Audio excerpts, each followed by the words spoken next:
ముందు కవి తర్వాత సినిమా కవి Suddala Ashok Teja. Is not only Revanth Reddy గారు, ఈజ్ ఏ రెవల్యూషన్ రెడ్డి గారు అని. నేలమ్మ నేలమ్మ నేలమ్మ నీకు వేల వేల వందనాలమ్మ. అందుకే సాలేటి వానకే తుళ్ళిందా ఇంకా సాలు సాలుకు నువ్వు బాలంట. బ్రహ్మదేవుడు అడ్డం వచ్చినా సరే నిన్ను సినిమా రైటర్ చేయకుండా ఊకోను, మరో స్త్రీలాగా నేను నిలబెడతానరా అన్నాడు ఆయన. ఒక పాట ఒక శిల్పంలా గనక మనం చెక్కితే అది ఫర్ ఎవర్ ఉంటుంది, అజరామరంగా ఉంటుంది. సూర్యుడే సెలవని అలసిపోయేనా, కాలమే శిలవలే నిలిచిపోయే. నిన్నే వెళ్ళాడుతున్నా సార్. నా మగుడు తెచ్చి ఫ్యాన్ చాలా ఎంజాయ్ చేస్తాను నేను. ఒక్కొక్క థాట్ వస్తూ ఉంటే నేను ఐఎమ్ ఎంజాయ్. పాటలో ఫస్ట్ లైన్ నిన్ను నిలబెట్టాలి, సెకండ్ లైన్ నిన్ను పడగొట్టాలి. కుమురం భీముడో కుమురం భీముడో రగరాగా సూర్యుడై రగలాలి కొడుకో. కరెక్ట్ పాయింట్ కానీ పెట్టాను. బట్ పాయింట్ అనేది దీన్ని ఏమంటారు, దగ్గర పెట్టి కొడుతుంటారు సార్. చాలామందిని నేను చూశాను ప్రయాణంలో. కొందరు ఆకలితో చస్తాం కానీ ఆత్మాభిమానాన్ని చంపుకోలేము.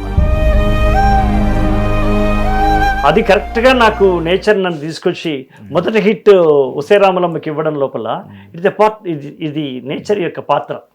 మీరు బ్లెస్డ్ గురువు గారు. నీకు తెలుసో లేదు, ఒక ఫైటర్ నన్ను, ఒక ఫైట్ మాస్టర్ నా పాటను వద్దన్నాడు. తిరువేంద్ర సీతారామ శాస్త్రి గారే మొదటి పాటకే వజ్రాలు పొదిగిన వడ్డాన మీద తెచ్చి బుజ్జి నడుము పూజ చేసుకుంటా, ఇట్స్ పోయిటరీ అన్నాడు ఆయన. కళ్ళు మూసి చీకటి ఉందంటే నవ్వుకుంటుందే, కన్ను మూసేదాకా పెన్ను మూసేదిలే, పెన్ను మూసేదేలాక కన్ను మూసేదిలే.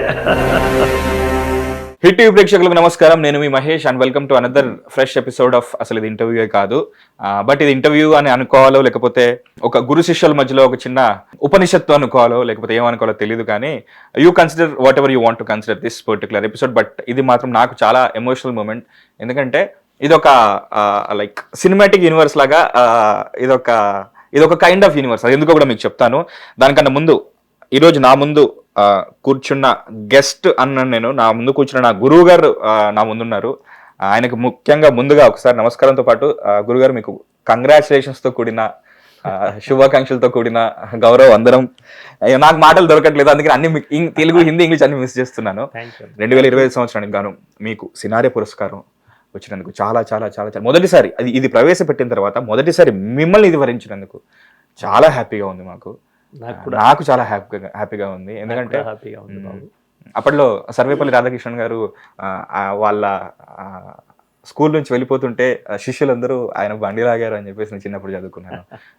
అది కాకుండా ఒక ఆర్మీ ఆఫీసర్కి ఏదైనా యుద్ధం గెలిస్తే ఇలా బ్యాడ్జెస్ వస్తూ ఉంటాయి ఒక్కొక్కటి, ఆయన యూనిఫామ్ పెరుగుతూ ఉంటుంది. అదొక ప్రైడ్ అనమాట.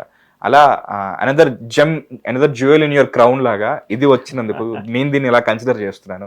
అది మిమ్మల్ని వరించినందుకు, నేనున్న కాలంలో వరించినందుకు, ఆ సందర్భాన్ని సెలబ్రేట్ చేసుకుంటానికి చాలా హ్యాపీగా ఉంది. నేను కొంచెం ఆత్రంగా మాట్లాడుతుంటాను, ఎందుకంటే ఇది ఒక రకమైన ఎమోషనల్ మూమెంట్ అని మీకు కూడా చెప్పినా కదా. ఏమన్నా అటు ఇటుగా అయితే మీరే సర్దుకుపండి. ఎందుకంటే భయంతో నేను దీన్ని ఆపేయచ్చు. రేపు పొద్దున మీ గురించి ఏ స్వీయ చరిత్ర ఆత్మకథ చదువుతూ నేను తెలుసుకునే బదులు మీ ఎగ్జిస్టెన్స్ని, మీ ప్రజెన్స్ని సెలబ్రేట్ చేసుకోవడంలో ఒక ఆనందం ఉంటుంది. అందుకే ధైర్యం చేసి నేను మీకు ఫోన్ చేయడం జరిగింది. అండ్ నేను మిమ్మల్ని టీచర్గానే చూస్తున్నాను, ఒక బడి పంతులుగానే చూస్తున్నాను.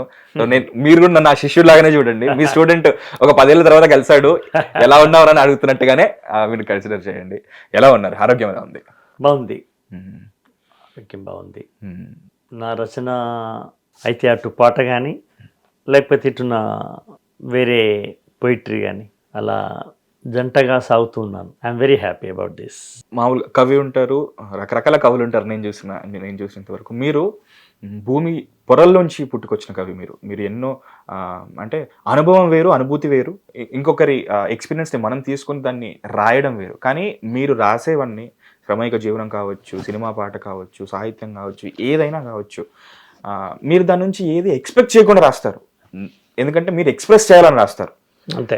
సో దాని నుంచి నాకు ఇది రాసినందుకు, ఈ వాక్యం పడితే పలానా వాళ్ళు ఇంప్రెస్ అవుతారు, నాకేదో అవార్డు వస్తుంది, ఈ పదం పడితే, అది ఏం లేకుండా రాస్తారు, నిస్వార్థంగా రాస్తారు, ఎలాంటి భేషజాలు లేకుండా రాస్తారు, ఏ ఎక్స్పెక్టేషన్స్ లేకుండా రాస్తారు. కాబట్టి అలా రాసిన దానికి ఒక రెసిప్రోకల్గా ఒక బుమరాంగ్ ఇలా వేస్తే తిరిగి మళ్ళీ మన దగ్గరికి వచ్చినట్టు ఇలాంటి వాటికి ఒక పురస్కారాలు లేకపోతే ఒక అవార్డు రూపంలో మీకు ఒక గుర్తింపు కానీ వస్తాయి.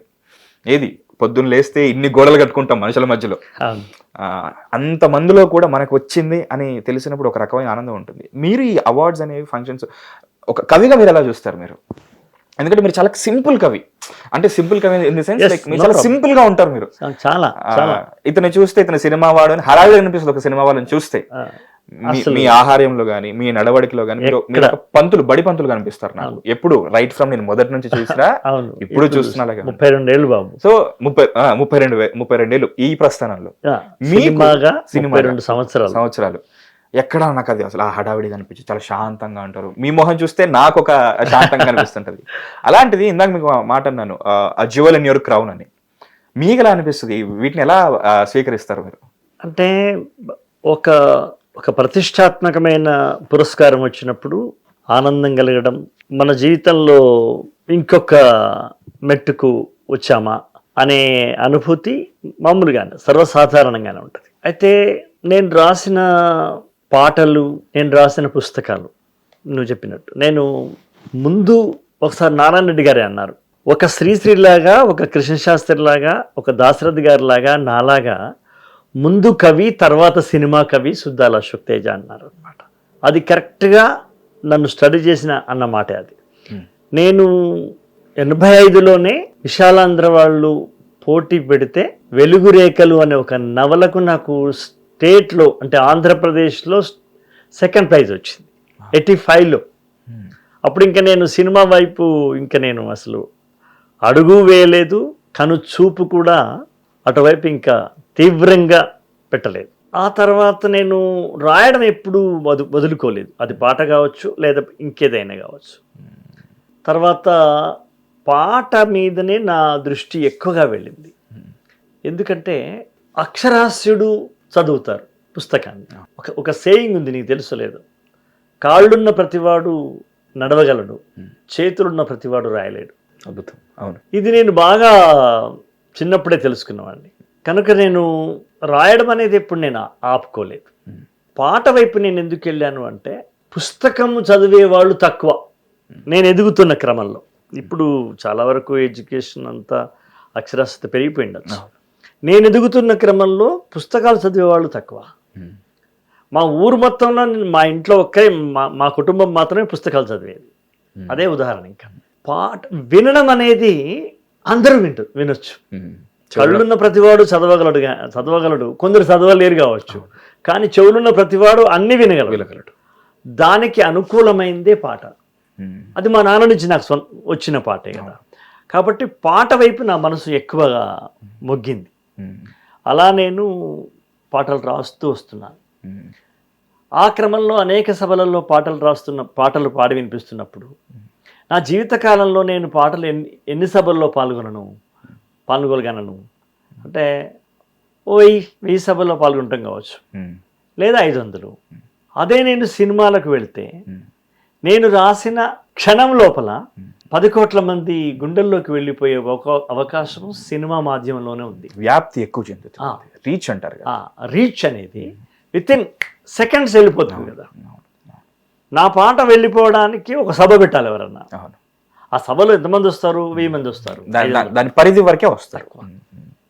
ఇలా నేను సినిమా మాధ్యమంలోకి వెళ్ళాలని చాలా చిన్నప్పుడే పాటలు రాస్తున్న క్రమంలో, నా పాటలు మెచ్చుకుంటున్న క్రమంలోనే నేను అనుకున్నాను. అయితే పాట వైపే వెళ్తే కనుక సినిమాయే కరెక్ట్ మాధ్యమం. It's a powerful media.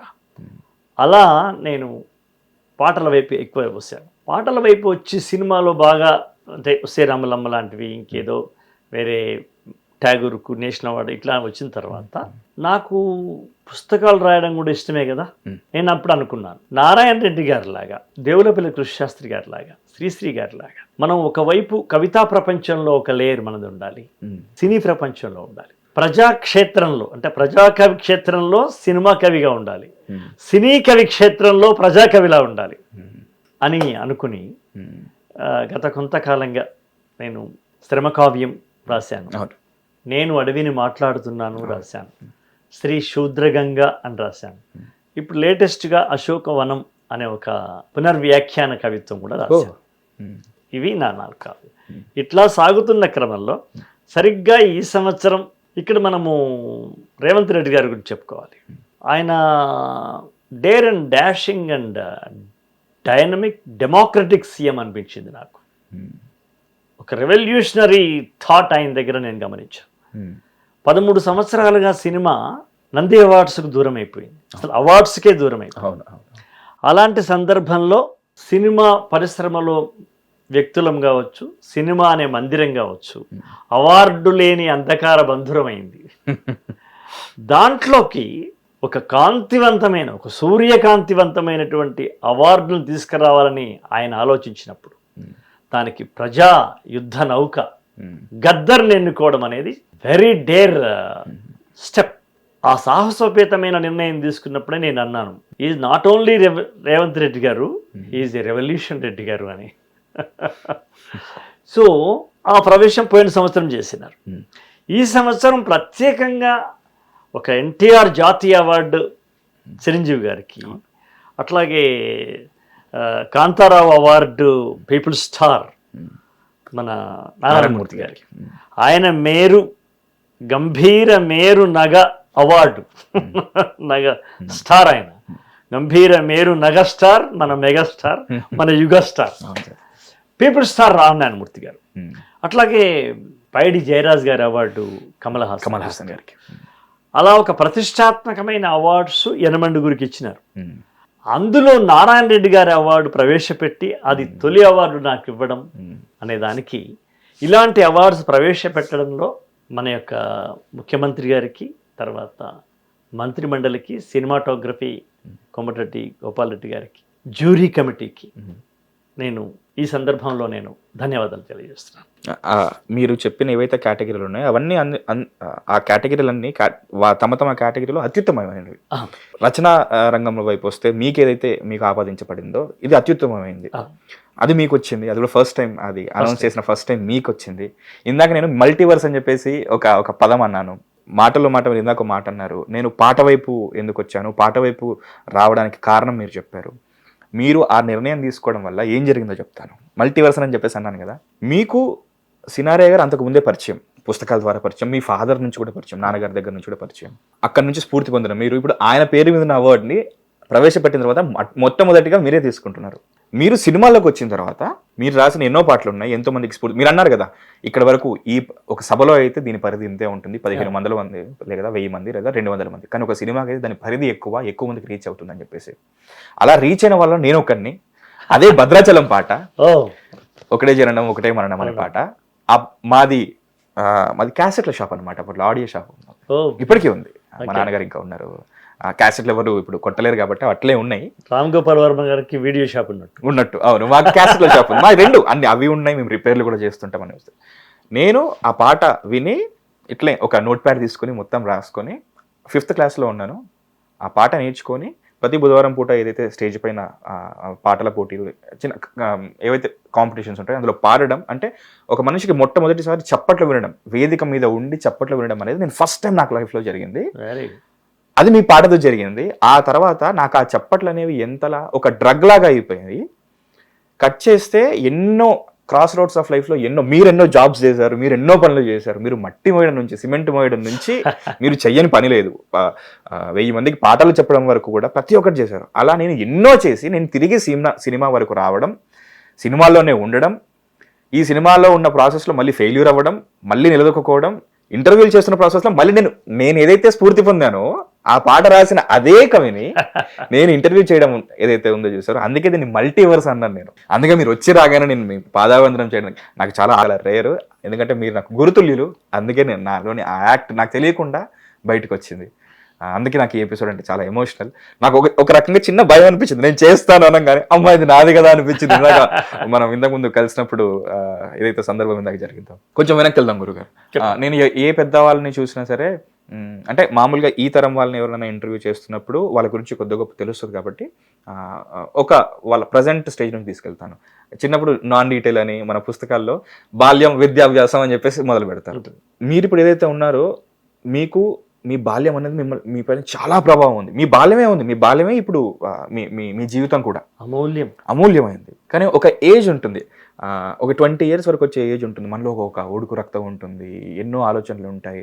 ఆ టైంలో మనం మోల్డ్ అవ్వాల్సిన విధంగా మోల్డ్ అవుతేనే మన తర్వాత జీవితం కూడా చాలా అద్భుతంగా ఉంటుంది. చాలా తక్కువ మందికి ఆ మధ్యలో ఒక మిరాకిల్ జరిగి ఒక కొత్త దాంట్లోకి వెళ్తారు. కానీ చాలా వరకు చిన్నప్పుడు ఏదైతే నేపథ్యం ఉందో అదే కంటిన్యూ అవుతుంది. మీ అందమైన బాల్యం గురించి చెప్పండి. ఆ కరీంనగర్లో, పల్లెటూరులో, నల్గొండ జిల్లా సుద్దాల. మీరు పనిచేసింది గవర్నమెంట్ జాబ్ చేసింది కరీంనగర్లో. గవర్నమెంట్ జాబ్ కన్నా ముందు ప్రైవేట్ స్కూల్ పెట్టింది కూడా కరీంనగర్లో. అంటే మేడిపల్లి, బొమ్మల మేడిపల్లి అనే ఊళ్ళో. మీరు ఒకరికి వార్నింగ్ ఇచ్చింది కూడా కరీంనగర్ గురించే. బొమ్మల మేడిపల్లి.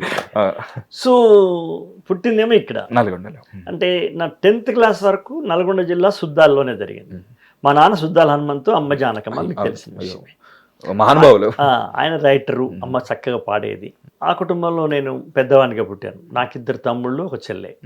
నా బాల్యం అంతా పాటల పందిరి కిందనే సాగింది. నాన్న మొదటి పాట నాన్న రాసిన తర్వాత మొదటి శ్రోత అమ్మనే. నాన్నకు అన్ని రకాల వాయిద్యాలు వాయించొస్తుంది. ఆయన డప్పు కొడతాడు, తబలా కొడతాడు, మృదంగం వాయిస్తాడు, ఫ్లూట్ వాయిస్తాడు, రాగమాల వాయిస్తాడు, హార్మోనియం వాయిస్తాడు. ఇవన్నీ కూడా చూసి నేర్చుకున్నారు. మళ్ళీ చూసి నేర్చుకున్నారు. ఆయన ఎవరికి ఆయన దగ్గర ఆయన ఏ గురువు దగ్గర నేర్చుకోలేదు. ఇన్ఫాక్ట్ అవన్నీ నేర్చుకోవాలంటే జీవితకాలం పడుతుంది చాలా మందికి. ఆయన అన్ని జస్ట్ చూసి నేర్చుకున్నాడు. అయితే ఆ వాతావరణంలో పేదరికం ఉండేది.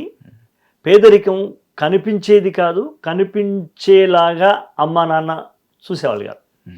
కనిపించకుండా మమ్మల్ని పెంచారు. అంటే వాళ్ళు ఒకవేళ సరిగా తినకున్నా మాకు ఆ ఉన్నదేదో మా నలుగురికి పెట్టడం అనేది జరిగేది. నేను పెద్దవాడిని కాబట్టి నేను కొంచెం గ్రహించేవాడిని.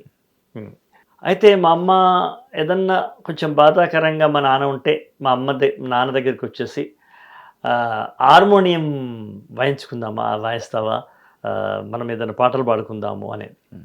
అప్పుడు హార్మోనియం తీసి ఆయన పాటలు అంటే చేసేవాడు. అప్పుడు అమ్మ పాట పాడేది. ఇలా అమ్మ సినిమా పాటలు కూడా పాడేది. నాన్న అమ్మ పాడుతుంటే తను హార్మోనియం శృతి అద్భుతంగా చేసేవాడు ఆయన. ఇలా మాకు తెలియకుండానే ఒక సంగీతం, ఒక సాహిత్యం మా హృదయంలోకి ప్రవేశించడం మొదలెట్టింది. నాన్న రాసిన పాటలతో పాటు వేరే పాటలు, హిందీ పాటలు కూడా. మా అమ్మ హిందీ పాటలు చాలా పాడేది, సినిమా పాటలే. వీటి యొక్క అర్థాలు మా అమ్మ చెప్పేది. మా అమ్మ పెద్దగా చదువుకోలేదు, కానీ ఆమెకు హిందీ వచ్చు, మరాఠీ వచ్చు, తెలుగు వచ్చు. కనుక అందులో ఉన్న భావాలు చెప్పడం అనేది నాకు చాలా ఇష్టమైంది. రాతే హుए अंधेरी तुम चांद भर के आना రాతే హుए अंधेरी ఇలాంటి పాతకాలం సినిమా పాటలు ఆమె అద్భుతంగా పాడుతుండేది అన్నమాట. అలాగే బహారో పూలు బర్సాओ మేరా మెహబూబు ఆయా. మా అమ్మ ఒక పాట పాడితే మా నాన్న ఒక పాట పాడేవాడు. ప్రజల పాటలు ఏమో రచిస్తారు, సరదాగా వాళ్ళు ఇలా పాడుకునేవాళ్ళు అన్నమాట. అలా కూడా నాకు సినిమా పట్ల ఆసక్తి కలిగింది. అట్లాగే ఇంట్లో మా ఊళ్ళో 2 రేడియోలు ఉంటే ఒకటి మా ఇంట్లో ఉండేది. రేడియోలో ఎన్ని పాటలు వినేవాడినో. నేను స్టేషన్లు మారుస్తూ రోజు 40 పాటలు వినిపించేవాడిని మా అమ్మకి. 40 తెలుగు, సిలోన్ అని, హిందీ అని, మీరు కోరిన పాటలని, యూత్ అని, అవన్నీ ఇలా నేను పాటను అల్లుకున్నానా, పాటే నన్ను అల్లుకుందా చెప్పలేని స్థితి. కానీ ఇద్దరం మాత్రం ఒకరికొకరు అల్లుకోవడం జరిగింది. మా ఇంట్లో పిల్లలందరికీ, తమ్ముళ్ళకు, చెల్లెలందరికీ, మా చెల్లె కూడా చాలా బాగా పాడుతుంది. కానీ వాళ్ళు అదే ప్రాణంగా వాళ్ళ జీవితంలో కొనసాగలేదు. వాళ్ళు పెళ్లి కాగానే వాళ్ళ జీవితం వేరైపోయింది, వాళ్ళ బతుకు, వాళ్ళ జీవితం అంతా. మా తమ్ముళ్ళు కూడా అంతే, ఎవరి అట్లా అయిపోయింది. బట్ నేను పాటను వదులుకోలేకపోయాను. నా లైఫ్ అంతా వదులుకోలేదు, ఇప్పటికీ వదులుకోలేదు. కన్ను మూసేదాకా పెన్ను మూసేదిలే, పెన్ను మూసేదాకా కన్ను మూసేదిలే. అద్భుతం. అమ్మే మొదటి గురువు, అమ్మే మొదటి శ్రోత కూడా మీకు. నాన్నకి నాకు మొదటి శ్రోత అమ్మనే. అమ్మే మొదటి కళాగురువు కూడా మీకు.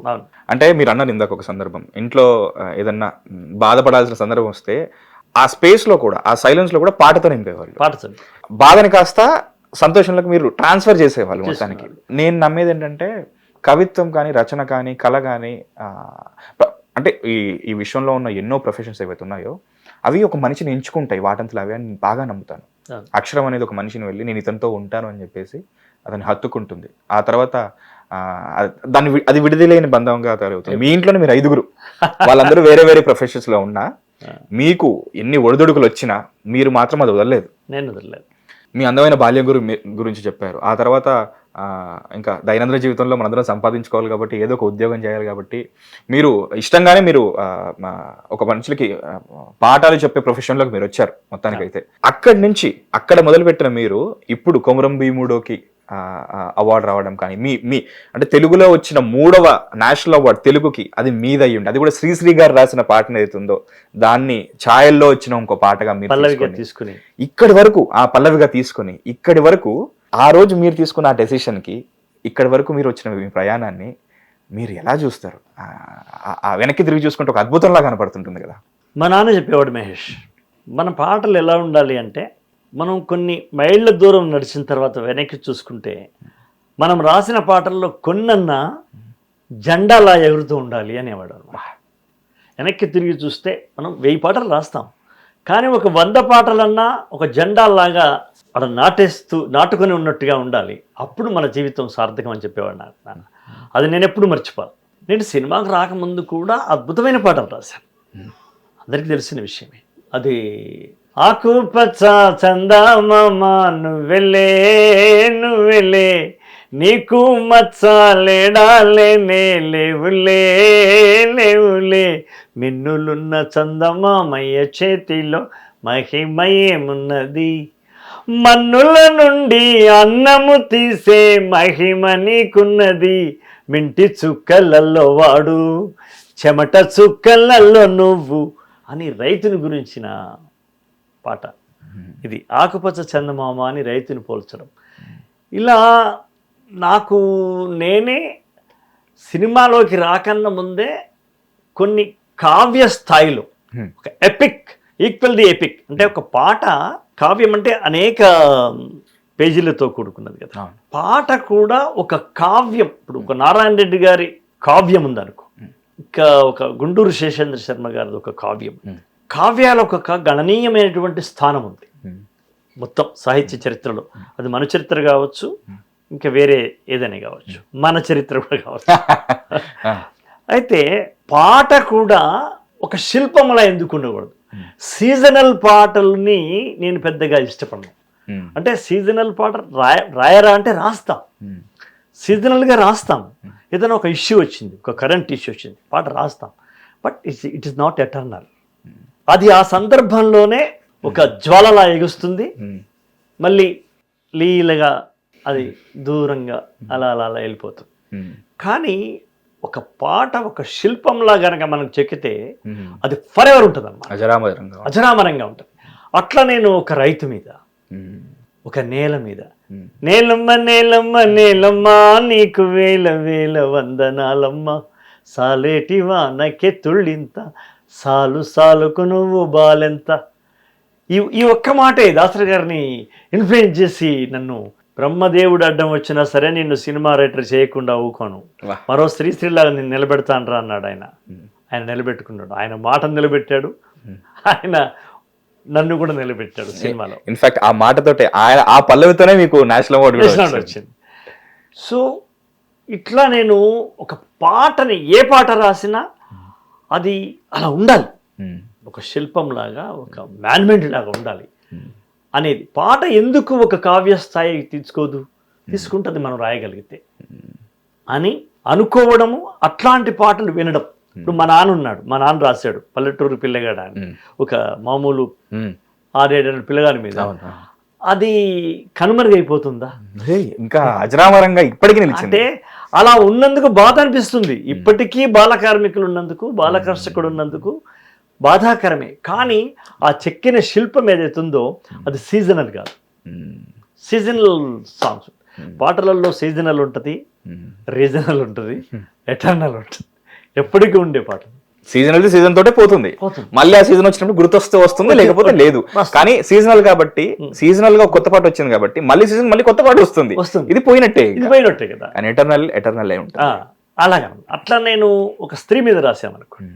ఆడిదాన్నిరో నేను ఆడిదాన్నిరా అంటే ఇక్కడిది కాదని, ఆడిదాన్నిరో నేను ఆడిదాన్నిరా ఈడయవనికి కాని దాన్ని యాడిదాన్నిరా పడుగాను మళ్ళా ఇప్పుడు ఆడపోరి పుట్టిందని పొత్తిళ్లలో నన్ను చూసి మొత్తుకున్నదట తల్లి, పైకమెక్కువీయరని తిట్టిందట మంత్రసాని.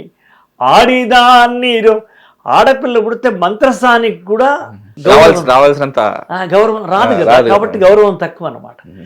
కారణమే లేదు, మళ్ళీ అంతే ఆమె పురుడు పోయడానికి వచ్చింది. అంతే, ఆమె సాదేది కాదు, పెంచేది కాదు, కాకపోతే ఆమెకి ఇచ్చే కట్నం తక్కువ ఇస్తారని, అబ్బాయి పుడితే ఎక్కువ ఇస్తారని. అంటే ఒక మంత్రసాని దృష్టిలో కూడా స్త్రీ శిశువు అంత దయనీయంగా ఉంటుందా, అంత తృణీకరణ భావంతో ఉంటుందా?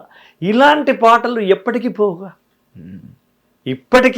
ఇప్పటికి కూడా ఏదో ఒక దగ్గర ఎక్కడో ఒక దగ్గర స్త్రీని కించపరిచినట్టుగా చూడడం అనేది తగ్గలేదు కదా. 2026 ఇది ఇంకా 2026లో అయినా ఆ పాటకి ఇప్పటికి కూడా విలువ ఉన్నట్టే కదా, ఎటర్నల్ గా ఉంది. అంతే. నేను అది నేను చూశాను, అది నేను కాపాడుకుంటూ వచ్చాను, పాడుకుంటూ వస్తున్నాను, కాపాడుకుంటూ వస్తున్నాను. ఇది నేను ఎన్నుకున్న పాటల లోపల నేను ఎన్నుకున్నటువంటి ఒక లక్ష్యం, నా ఆశయం. అది పాటలు అలా ఉండాలి.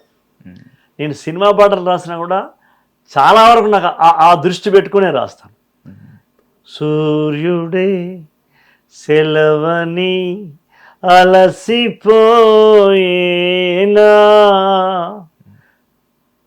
కాలమే శిలవలే నిలిచిపోయేనా. స్టాలిన్లో రాశాను. వైఎస్ రాజశేఖర గారు చనిపోయినప్పుడు, ఒక మహానాయకుడు చనిపోయినప్పుడు ఈ పాట వేశారు. అంటే అది ఎటర్నల్. ఇన్ఫాక్ట్ ఇప్పుడు చాలా మంది కూడా వాడుతున్నారు. బాబడికి వాడుతూనే ఉంటారు. ఇది ఇందాక మీరు చెప్పిన ఈ పాట ఇది బయటకి వచ్చిందా, ఇక్కడ నా సినిమాల్లోకి వచ్చిందా? భరద్వాజ్ గారు, తమ్మిరెడ్డి భరద్వాజ్ గారి సినిమాలో ఇది వచ్చింది, కొంచెం మార్చి. ఆడకూతుర నీకు అడుగడుగున వందనం, అనునిత్యం కరుగుతున్న నీవు రక్త చందనం. ఆడకూతుర నీకు అడుగడుగున వందనం. సినిమా కోసం రాశాను. దీనికి నా మొదటి నంది అవార్డు దీనికే వచ్చింది. బట్ సినిమా కనుమరుగైంది, పాట చెవిమరుగు కాలేదు. ఎందుకని? ఎటర్నల్గా ఉంది కాబట్టి. ఆడకూతురా నీకు అడుగడుగున వందనం, ఇంకా 1000 సంవత్సరాల తర్వాత కూడా ఆడకూతురికి అడుగడుగున వందనం చెప్పాల్సినటువంటి బాకీ రుణం పురుష ప్రపంచానికి ఉంటుంది. అది నా ఉద్దేశం.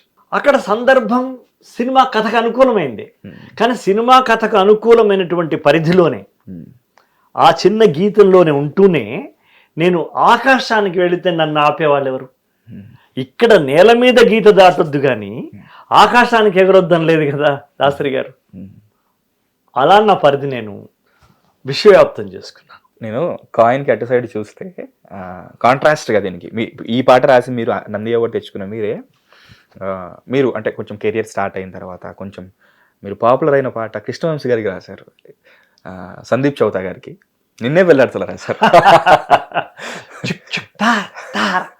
నా మగుడు తెచ్చి ఫ్యాన్ అంటే ఇది రాయగలిగిన మీరు ఇది కూడా రాయగలిగారు. మీకు ఇక్కడ సాధక బాధకాలు తెలుసు కాబట్టి దానిలోని ఒక 4th లేయర్ అనుకోవచ్చు. అది కొంచెం కొంటెగా వాళ్ళలో వాళ్ళే మాట్లాడుకుంటూ వాళ్ళలో వాళ్ళే పాడుకుంటూ వాళ్ళు అక్కడ కూడా నేను వాళ్ళు అంటే జనరల్ గా అమ్మాయిలు అంటే ఇప్పుడు నిన్నే పిల్లాడితో సినిమా వచ్చి కూడా చాలా కాలం అయింది కదా అయ్యా. కానీ ఇంకా ఇందాక అన్నారు ఎటర్నల్ గా టైం తో ట్రావెల్ ఇంకా ట్రావెల్ అవుతుంది కదా. ఇప్పుడు బస్సులో వెళుతుంటే ఎవడో ఇట్లా తాకుతుంటాడు ఒకడు, టైప్ నేర్పిస్తే వాడు చేతులు పట్టుకుంటాడు, చేతులు తేరగా బిసుకుతా ఉంటాడు, టేపుతో కొలతలు అంటాడు, టైలరింగ్ షాపోడు టేపుతో కొలతలు అంటాడే, గాజుల వ్యాపారి తేరగా ఇట్లా ఉంటది కదా. అంటే ఒక టీజింగ్ పాటలో కూడా ఇన్ని ముఖాలుగా వెళ్ళాలని మన డైరెక్టర్ ఏం చెప్పరు.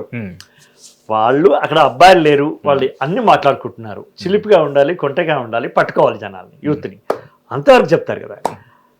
దాన్ని నేను ఎంత వినోదంగా చెప్పినా, కొంచెం శృంగార భావంగా చెప్పినా కూడా నేను ఇది మర్చిపోలేదు. అట్లాగే నేను అదే అనుకుంటున్నాను అసలు. అందులో నేను ఇప్పుడు దీన్ని చూసి నేను ఒక రకమైన ఉత్ప్రేరకం పొందాలా లేకపోతే నచ్చుకోవాలా, ఆ రెండు ఉంది. అది మీకు సాధ్యపడింది దానికి. అట్లాగే ఒక అమ్మాయిల సైకాలజీ కూడా చెప్పాను. ఏమనంటే టీచింగ్ అంటే సరదానే మాకు అని చెప్పాము. అది బాగా పట్టింది అప్పటి అమ్మాయిలకి. అంటే ఇలా ఇచ్చిన ప్రతి అవకాశాన్ని ముందు నేను సమాజానికి నేను ఈ ఫార్మెట్లో ఈ సన్నివేశం ద్వారా డైరెక్టర్ గారు చెప్పిన ద్వారానే ఏమన్నా చెప్పగలనా అనేది నేను మొట్టమొదటి వేసుకునే ప్రశ్న. అది కుమరం భీముడికైనా కావచ్చు, నా అమ్మవుడు రాంప్యారికైనా కావచ్చు, ఇంకేదన్నా కానీ ఏదైనా మొదలు అలా ఆలోచిస్తాను. ఇప్పుడు ఒక టీజింగ్ పాట, నిన్న నేడు రేపు ఒక నిచ్చెనా, మనకు చెలిమే ఒక వంతేనా, కళ్ళు మూసి చీకటి ఉందంటే వెన్నెల నవ్వుకుంటాదే అని చెప్తా ఉన్నాను. అలాగే నిన్న నేడు రేపు ఒక నిచ్చెన, మనకు చెలిమి ఒక వంతెన, హృదయం ఇచ్చాడు అమ్మాయి ఎందుకు, ఒకరికొకరు కలుసుకోవడానికి, జారిపోయాక తిరిగి రాదమ్మో కాలం మాయ మరాఠీ. కాలం చిన్న ఝలక్ అలా వస్తుందన్నమాట. జారిపోయాక తిరిగి రాదమ్మో కాలం మాయ మరాఠీ. ఎక్కడ మొదలెట్టాము, బంగారు కళ్ళ బుచ్చమ్మో చెంగ, మామూలు టీజింగ్ లో మొదలెట్టాము. కానీ చివరికి వచ్చేసరికి ఒక అద్భుతమైన ఫిలాసఫీ ఐ లైక్ దిస్. యవ్వనం అనేది చాలా తొందరగా కరిగిపోతుంది, నువ్వు తిరిగి చూసే లోపే అది ఉండదు అన్నట్టుగా. జారిపోయాక తిరిగి రాదమ్మ కాలం మాయమరాఠీ. మాయమరాఠీ అనే మాట ఎక్కడికి వచ్చింది, నుంచి వచ్చింది. నేను ఫస్ట్ టైం విన్నది కూడా నేను మీ పాటలోనే, మాయమరాఠీ అనే పాట, అరే ఏం ప్రయోగం చేశారు ఇక్కడ అని చెప్పేసి. అది పాతాళ భైరవి లోపల ఎస్వీరం గారు క్యారెక్టర్ కదా, దాన్ని తీసుకొచ్చి కాలాన్ని తగిలించాను. ఇట్లా నాకు ఇష్టం. ఇట్లా రాయడానికి నేనేమి దాన్ని ఏమంటారు, చాలా కష్టపడి ఐరానా పడి చెమటలు వచ్చేసి నెవర్ ఎఫర్ట్లెస్ పెట్టలేదు. చాలా ఎంజాయ్ చేస్తాను నేను. ఒక్కొక్క థాట్ వస్తూ ఉంటే నేను ఎంజాయ్ చేస్తాను, నేను బాగా సంతోషపడతాను. త్రివిక్రమ్ గారు విశ్వనాథ్ గారితో కూర్చొని ఒక సందర్భంలో పాట సందర్భం గురించి ఒకసారి చెప్తూ ఉంటారు. డైరెక్టర్ అనేవాడు ఒక రచయితకి ఎలా చూపించాలంటే టార్చ్ చేసి చూపించినట్టు చూపించాలని చెప్పేసి అంటుంటారు. అంటే ఇందాక మీరు చెప్పారు, మీరు ఇందాక చెప్పిన పాట నిన్నే పిల్లాడితో మీరు ఇందాక చెప్పిన పాట ఏదైతే ఉందో, నేను అప్పుడు చాలా టీనేజ్లో ఉన్నాను. సినిమాలు కూడా అంటే పరిచయం అయినా కానీ మరి పరిధి దాటి చూసే సినిమాలు నా వరకు కాదు. బట్ ఒక టీనేజ్ లో ఇప్పుడు మీరు చెప్పినట్టు ఒక రకమైన ఏది ఉంటుంది, నిజంగా లేడీస్ అందరూ కలిసి ఏం చేసుకుంటారు, ఏం మాట్లాడుకుంటారు, ఆ సినిమాలో సందర్భం కూడా అదే. అట్లా తద్దం ఏదో ఉంటుంది దాని పేరు, నీకు తెలుసా నాకు తెలియదు, నేను తెలుసుకోవాలనే ఉద్దేశంతో వాళ్ళు వేషాలు వేసుకొని దొంగగా వెళ్ళి చూస్తూ, నిజంగా అక్కడికి వెళ్ళి చూస్తే ఇప్పుడు అది అందరికీ ఒక సస్పెన్స్ తో కూడిన సందర్భమే. నిజంగా వీళ్ళు ఏం మాట్లాడుకుంటారు, ఆడలకు తెలిసేమో అది ఎప్పటికీ అది అందుకే టైంతో ట్రావెల్ అందుకే ట్రావెల్ అవుతుందేమో. సో మీకు ఇలాంటి సందర్భాలు మీకు చాలా వచ్చాయి, మీకు ఆ సందర్భాలు మీకు ప్రత్యేకంగా మీకు కల్పించి ఇచ్చిన సందర్భాలు ఉన్నాయి, అందుకే ఆ పాటలు అజరామరంగా ఇంకా ఉన్నాయి. అది ఓసై రాములమ్మ ఉండొచ్చు, ఏదైనా కావచ్చు. కృష్ణవంశీ గారి సినిమాలో అన్ని సీతారామ శాస్త్రి రాస్తారు, అవును, కానీ ఏదో ఒక పాట నాకు ఇచ్చేవాడు కృష్ణవంశీ. ఆయన దృష్టి ఏంటో మనకు తెలియదు, బట్ నేను ఇచ్చిన ఆ ఒక్క పాట కూడా నేను న్యాయం చేసే ప్రయత్నం చేసేవాడిని. అది కృష్ణవంశీకి బాగా ఇష్టపడేవాడు. ఆర్థోపెడిక్ డాక్టర్లు ఉంటారంట, వాళ్ళు మనుషుల్లో చూడరంట, నడుస్తున్న అస్థిపంజరాలా చూస్తుంటారంట. కవి కూడా తన చుట్టూ కనిపించినంత కవితాత్మకంగానే చూస్తాడు. దాన్ని అర్థం చేసుకునే ఆ ప్రాసెస్ లో ఒక అలౌకిక స్థితి ఉంటుంది, ఒక హై ఉంటుంది. వాహ్ ఎంత బాగుంది ఈ ఫీలింగ్ అని. అది ఎవరికి చెప్పలేడు. భాష తెలిస్తే సంతోషమే, అది ఒక రచయితకి తెలుసు. రాసిన తర్వాత అది వేరే వాళ్ళకి అర్థమైతే సంతోషమే. లేదంటే అతను మళ్ళీ చదువుకుని అబ్బా ఎంత బాగా రాశాను, ఎంత గొప్పగా రాశానని తనకు ఆ ఫీలింగ్ తన వరకే, స్వార్థపూరితంగా తన వరకే ఉంటుంది. కానీ మీలో ఒక టీచర్ కూడా ఉన్నారు. అది అందరికీ అర్థమయ్యే ప్రాసెస్లో ఒక టీచర్ బయటపడుతూ ఉంటాడు. తప్పకుండా పడాలి కూడా. అప్పుడే అందరికి రీచ్ అవుతుంది, అప్పుడే అందరికి అర్థమవుతుంది. అర్థమైందాన్ని వాళ్ళు పాఠాలు అర్థమయ్యేలా చెప్పేవాడే కదా టీచర్. ఎగ్జాక్ట్లీ, పంతులు అంటే. సో మీకు ఆ రెండింటి బ్లెండ్ మీలో ఉంది. అందుకే కొన్ని పదాలు చాలా తొందరగా అర్థం అవుతాయి అనిపిస్తుంది. కానీ దీని మూలం నాకేమనిపిస్తుంది అంటే, మీరు ప్రజాకవిగా ఉన్నప్పుడు నేను రాసిన పదం కానీ వాక్యం కానీ అందరికీ అర్థం అవ్వాలని చెప్పేసి జనాల్లోకి వెళ్ళిపోయి వాళ్ళకే మీరు పాట వినిపించి వాళ్ళ ఆమోదం పొందిన తర్వాత అది ఆమోగ్యదాయం అని తెలిసిన తర్వాత బయటకు వచ్చేది అనమాట. అంతే. అందుకేనేమో ఇది అంత ఈజీ అనిపిస్తుంది. అది నాన్న సంప్రదాయం. అది ఓకే. నాన్న పాట రాసిన తర్వాత అమ్మకి చెప్పేవాడు. అమ్మ ఏదన్నా అందులో తనకి ఇబ్బందిగా ఉంటే ఇది కొంచెం అనేది. మా నాన్న మొట్టమొదలు పల్లెటూరి పిల్లగాడు పాటలోనే తప్పటడుగుల లెఫ్ట్ రైట్ అని రాశాడు. తాటి జగ్గల కాలి జోడు తప్పటడుగుల లెఫ్ట్ రైట్. మా లెఫ్ట్ రైట్ అని నడుస్తారు కదా. మా అమ్మ అభ్యంతరం చెప్పింది. ఆ సంభాషణ నాకు బాగా గుర్తుంది. లెఫ్ట్ రైట్ అనే మాట ఈ పాటలు అవసరమా అంది. ఊరికే అందరూ అంటుంటారు కదా, అందుకోసం అన్నారు. ఎందుకు లెఫ్ట్ రైట్? తప్పటడుగులా ఇంకేదన్నా అనండి, నడక ఏదో అనండి అంటే అప్పుడు నాన్న సవరించుకొని తప్పటడుగుల నడక తీరు అని రాశాడు. తర్వాత మా నాన్న మా ఊళ్ళో ఉన్న, ఇన్ఫాక్ట్ వింటుంటే నాకే నచ్చలేదు ఇప్పుడు మీరు చెప్తుంటే.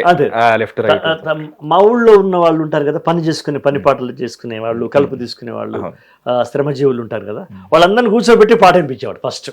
ఫస్ట్ చేసే పని అమ్మ. తర్వాత వాళ్ళు కూడా జబర్దస్త్ ఉన్నది పంతులు. మా నాన్న అందరు పంతులు అనేవాళ్ళు. ఎందుకంటే ఆయన రాత్రిపడి పెట్టి మా అమ్మ కూడా చదువు చెప్పినాడు కాబట్టి మా అమ్మ కూడా మా నాన్నని పంతులు అనే పిలిచేది. అయితే జబర్దస్త్ ఉంది పంతులు, ఇప్పుడు పాట బ్రహ్మాండం ఉందని చెప్పేవాళ్ళు వారు. అంటే వాళ్ళకు ఓకే అనుకున్న తర్వాత అప్పుడు ఆయన దాని వెలుగులోకి తీసుకొచ్చేవాడు. ఇది నేను చిన్నప్పటి నుంచి చూశాను.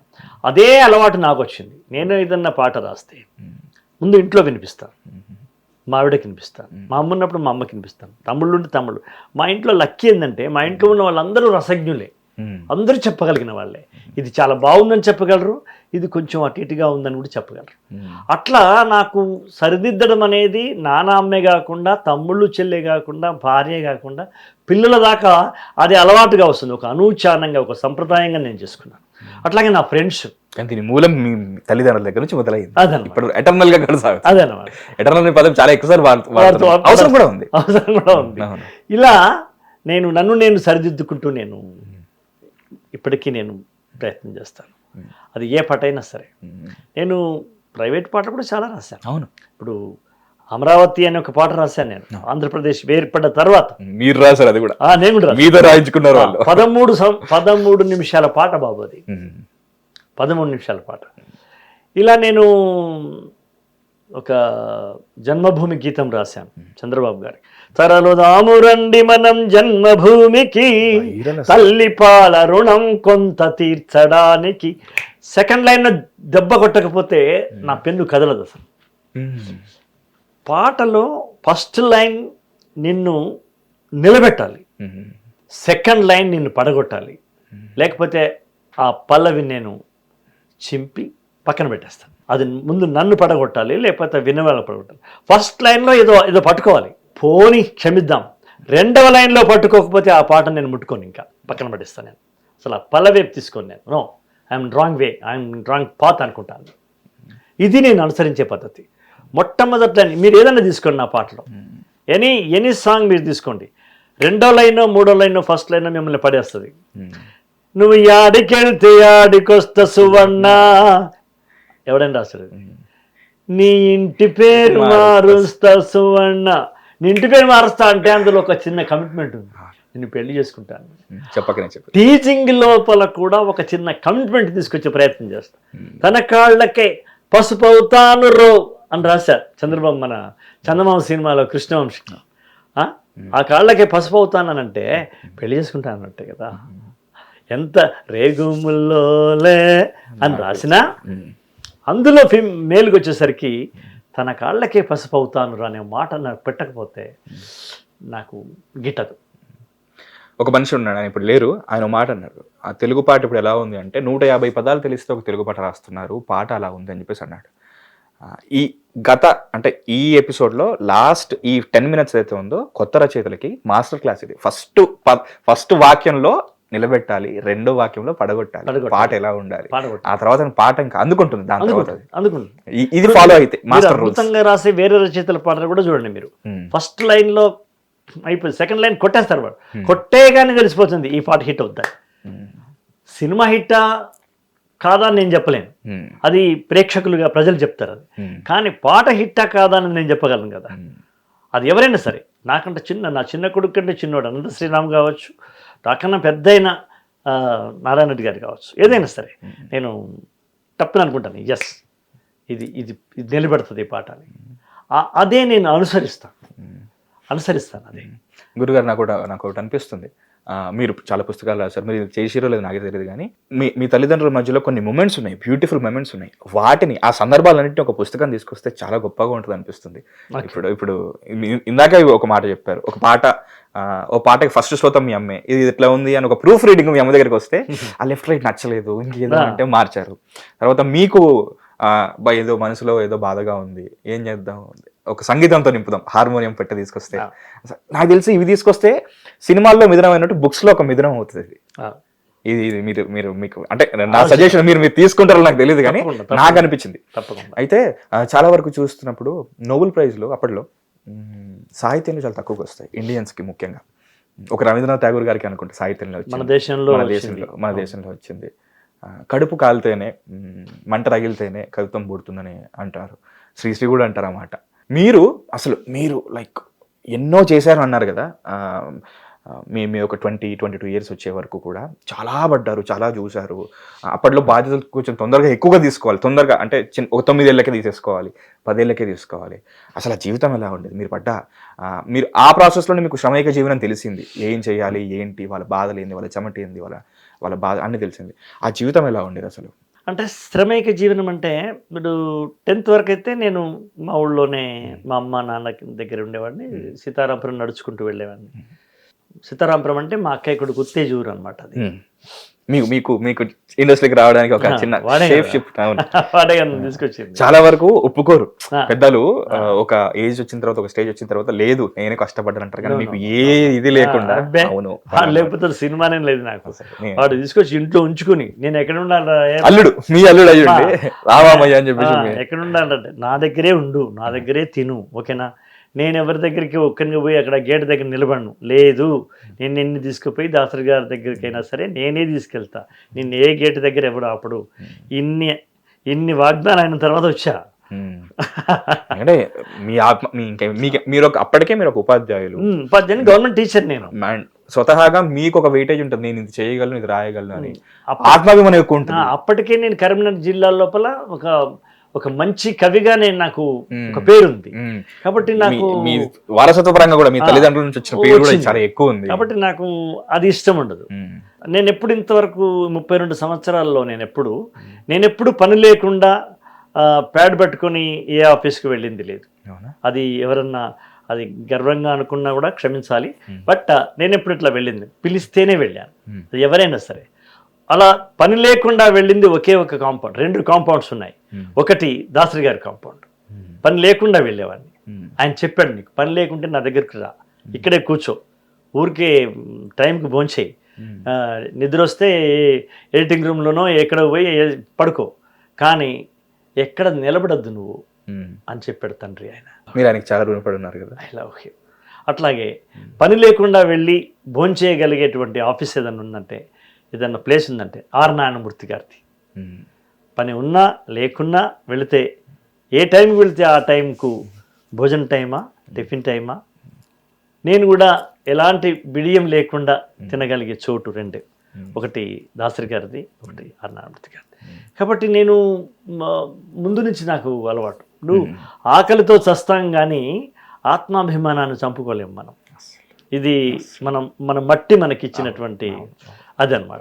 అది నేను లైఫ్ అంతా పాటించాను, నాకేం నష్టం జరగల అట్లా. అఫ్కోర్స్ నేను తక్కువ రాసిండొచ్చు, ఇంకా తక్కువ రాసాను, ఎన్నో రాశారు. అఫ్కోర్స్ పాటలు తక్కువ రాశానేమో, లేదా విరివిగా రాయలేకపోవచ్చు, కానీ నాకేమి ఇబ్బంది జరగకుండానే నేను అనుకున్న నా హృదయం అభిలాష ప్రకారమే నా జీవితం సాగింది. అంతే తప్ప నా యొక్క అలవాటు వల్ల, నా యొక్క ఈ దృష్టి వల్ల నాకేదో తగ్గిందని నేను ఎప్పుడు ఫీల్ కాలేదు. ఇలా సినిమాల్లో ఏ పాట రాసినా కూడా ఆ దృష్టితో పెట్టుకుని రాశాను.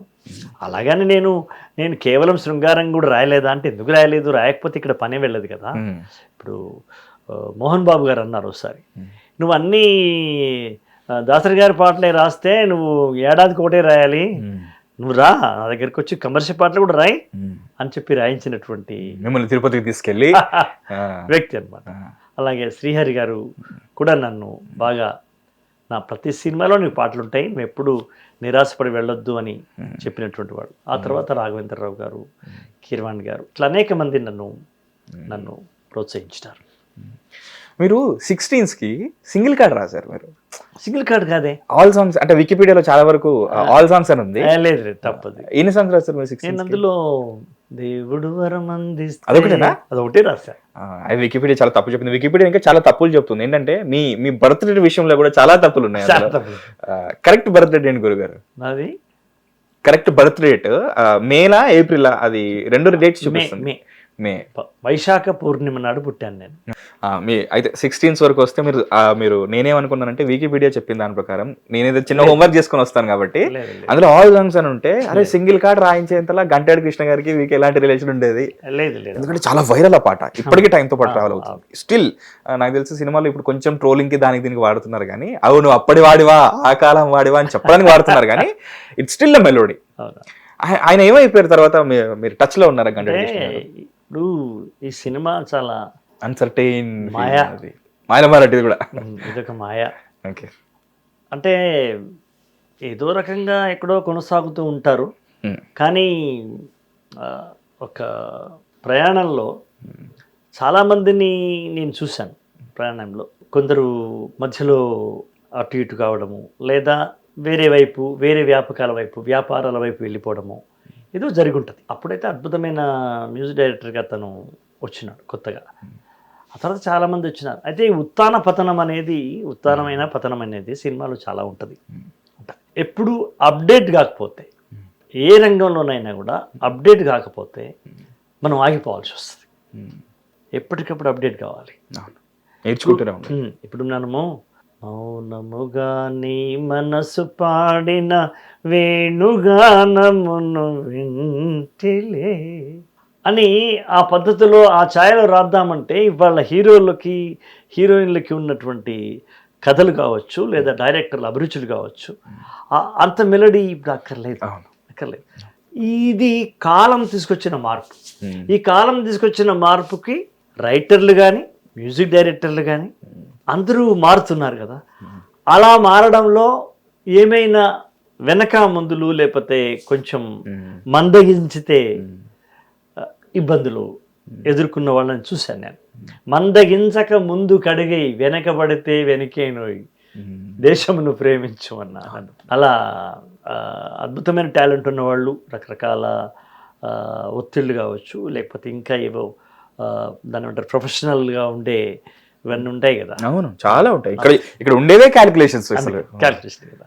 అందుకని నేనేమంటానంటే, ఒక రంగం ఎన్నుకున్న తర్వాత చావా బతుక, పడిపోతామా నిలబడతామా కాదు, దాన్ని వదిలి వెళ్ళొద్దు.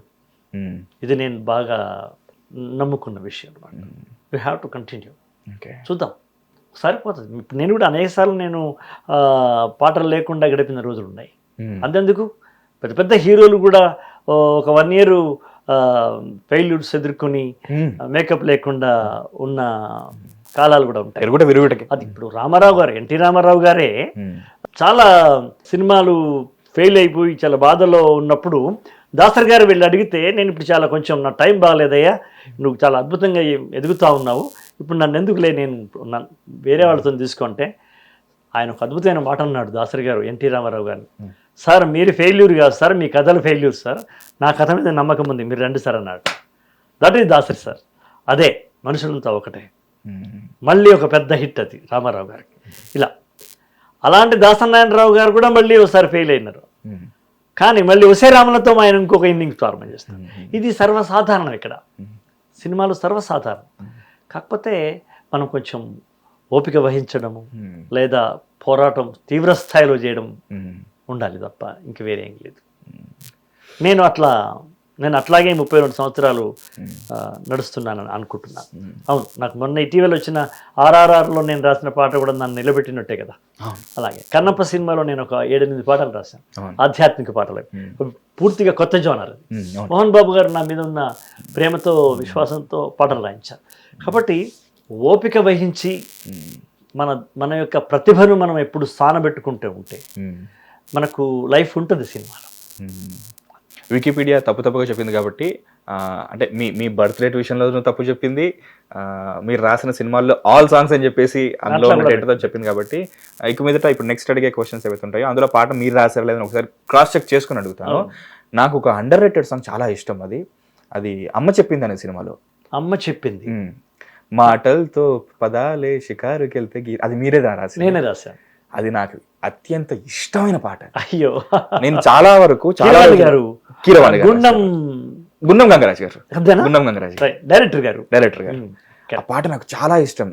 అంటే నేను సినిమాలు విరివిగా చూస్తాను, నేను చాలా ఎక్కువగా మా నేపథ్యం కూడా అదే కాబట్టి. శర్వానంద్ ఏంటి చిన్నపిల్లల్లో ఎందుకు యాక్ట్ చేస్తున్నాడు ఇందులో, అది కాకుండా గుండం గంగరాజు గారు ఉన్నారు, సుహాసిని గారు ఉన్నారు, ఈ సినిమా ఏంటి అని చూస్తే తర్వాత చిన్నపిల్లల సినిమా అనుకున్నాను, తర్వాత అది ఒక థ్రిల్లర్.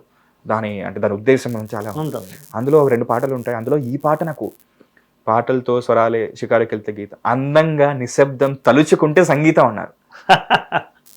అది నా ఏజ్ ఏంది, నాకు అది అర్థం అవ్వడం ఏంది అంటే అది నా గొప్పతనం కాదు, మీరు వాడిన పదాల గొప్పతనం. నిజమే కదా, అందంగా నిశ్శబ్దం తలుచుకుంటే సంగీతం. నాకు పాట రాదు, నాకు పాట రాకపోవచ్చు, కానీ నేను తలుచుకోగలను, సంగీతమే నీలో క్రియేట్ అవుతుంది కదా. అది రాసింది మీరు. నేను హోంవర్క్ చేస్తున్నప్పుడు నాకు ఇదిగోండి అసలు గ్రేట్, అది నాకు చాలా అండర్ రేటెడ్ సాంగ్. ఇంకోటి, ఈ 2 క్వశ్చన్స్ నేను మిమ్మల్ని అడగాలనుకుంటున్నాను. మామూలుగా ఇందాక చెప్పాను కదా, కవిత్వం అనేది ప్రతి ఒక్కరికి ఒక రకమైన హై అని చెప్పేసి, అది ఇట్స్ అ డ్రగ్. నాకు అది డ్రగ్ అంటే ఏంటి, అది ఇంక మనది, అది మనకి ఒక రకమైన అలౌకిక స్థితికి తీసుకెళ్తుంది, ఒక వేరే అడిక్షన్. దానికి మళ్ళీ ఇంకా వేరే అది సరితూగదు, మళ్ళీ దొరికేదాకా మళ్ళీ అన్వేషిస్తూనే ఉంటాం మళ్ళీ. ఈ 2 పాటలు, ఒకటి వచ్చేసి చంద్రముఖిలో అత్తిందోం అనే సాంగ్ మీరు డబ్డ్ వర్షన్ అని చెప్పేసి ఉంది ఇందులో మీ వికీపీడియాలో.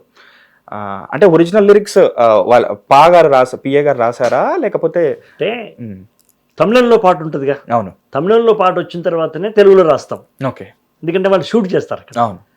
షూట్ చేసినప్పుడు మేము ఆ థీమ్ని ఫాలో అవ్వాలి, అట్లాగే లిప్ని ఫాలో అవ్వాలి. అది అందరికి ఎరుకున్న విషయం.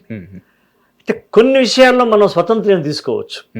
అట్లా మనం తీసుకొని ఆ భావాన్ని చెదరకుండా, అంటే ఆయన ముఖ కవలికల్ని, ఆయన నటనకి ఇబ్బంది రాకుండా, అంటే అవేగా వెళ్లకుండా మనం కొత్తదనాన్ని తీసుకొచ్చినాం అనుకో, అది అద్భుతంగా కుదురుతుంది అనమాట. అట్లా నేను రాసిన డబ్బింగ్ పాటలకి నేను ఆ ప్రయోగం చేసుకున్నాను. ముఖ్యంగా 2 పాటలు మీరు చెప్పండి, మీరు దీని గురించి చెప్పండి. ఇప్పుడు ఫర్ ఎగ్జాంపుల్ అందులో కైట్ సాంగ్ ఉంది, చిలుకా పద పద. అక్కడ కొంగ కొర్రి పర పర కోరి పర పర కొంగ ఇట్లా ఇది ఉంటుంది అనమాట. అంటే దాని అర్థం కొంగ పద పద అంటున్నాడు. నేను పి వాసు గారు డైరెక్టర్, నేను డైరెక్టర్ గారు చెప్పాను, సార్ తెలుగులో మాకు కొంగ అనే పదము మేము కొంచెం నెగటివ్గా వాడతాం సార్. వాడు కొంగ పూజ చేస్తూ ఉంటాడు, ఓ కాళ్ళు లేవట్టి కాళ్ళు పూజ చేసేసి కొంగ పూజ కాళ్ళు లేవట్టి ఉంటుంది, అది చేపొచ్చి తగలగానే పొడుస్తుంది అనమాట, వేట. అది కొంగ పదాన్ని రజనీకాంత్ గారు హీరోయిన్ గారు అనడం నాకు నచ్చట్లేదు సార్. మీరు తెలుగులో చెప్తే నాకు అర్థమవుతుంది ఆయనకి. తెలుగు పివాస్ గారు అద్భుతం, ఏకాంబరం గారి కొడుకే కదా, ఓకే, రామారావు గారి ఎక్కువగా తమిళ సినిమాలు చేస్తుంటారు కదా, మరి అది సాహిత్యపరంగా తెలుగు బాగా వస్తుంది. తర్వాత ఇంగ్లీష్ ఉంటుంది, మనకు ఇంగ్లీష్ ఉంటుంది. శంకర్ సార్ ఉన్నారు, ఇనుములో కూడా రాసింది. సో ఆయనతో నేను సరే కొంగ పరపర ఇది వద్దు సార్ అనగానే మరి ఎట్లా సార్, నేను చిలక పద పద నెమలి పద పద మైనా పద పద మనసా పదాన్ని మనం చేర్చినాం. మనసును కూడా ఒక గాలిపతంగం లాగా అనేది నేను తెలుగీకరించాను. అది అక్కడ మనసా అనేది యాజ్ ఇట్ ఈజ్ డబ్బింగ్ కాదు. నేను ఇట్లా తెలుగుదనంలో వచ్చి పుట్టిన పాటలాగా రాయాలి అంటే ఇట్లా మనం కొంత చొరవ తీసుకోవాలని నేను ఆ ఫార్ములా నేను పాటించాను. అత్యుందం సాంగ్ సాంగ్ లో కూడా ఆ సినిమా ఎప్పుడో వచ్చింది, చూసేసాను, అయిపోయింది, అంతా అయిపోయింది. అంటే ఒక్కంటి పాదాలు నేను దాని గురించే చెప్తున్నాను. నేను ప్రజల గుండెల్లో నన్ను పెట్టాడు. నేను ఎందుకు వింటున్నానో తెలియదు, ఆ పాట ర్యాండమ్ గా వచ్చింది వింటున్నాను. అంటే వినేశ్వర సినిమా పాట మళ్ళీ ఎందుకులే అన్నట్టు కొత్తది చూస్తున్నాను, ఆ పాట వింటున్నాను. ముక్కంటి పాదాలకు నేను ముద్దు పెట్టాను, ముఖ్యంగా ప్రజల గుండెలో నన్ను పెట్టాడు. ఇది విని సడన్ గా అంటే ఏదో అయినట్టు ఫస్ట్ నేను చేసిన పని నేను బైక్ డ్రైవ్ చేస్తూ బండి ఆపేసి ఫస్ట్ నేను వెతికింది ఏంటంటే ఎవరు రాసింది. అప్పటికే నా కళ్ళు ఆర్తితో తడుస్తున్నాయి. ఎందుకంటే ఎక్కువ రాయడం వేరు, తక్కువ రాయడం వేరు, సరిగ్గా రాయడం వేరు. మొత్తం రజనీకాంత్ గారి జీవితం మొత్తం ఆ 2 వాక్యాల్లో ఉంటది. ఏదో ఈ మెషిన్ మీద లేజర్ కట్టింగ్ చేసిన కొన్ని ఉంటాయి. ఆయన జీవితం మొత్తం ఆ 2 వాక్యాల్లో అమర్చినందుకు మీ పేరు నేను మీకు ఈ ఇంటర్వ్యూ అయ్యే ముందు ఫస్ట్ టైం ఫోన్ చేసినప్పుడు నేను మీకు చాలా చాలా చాలా చాలా పెద్ద ఫ్యాన్ అని చెప్పేసి అన్నాను.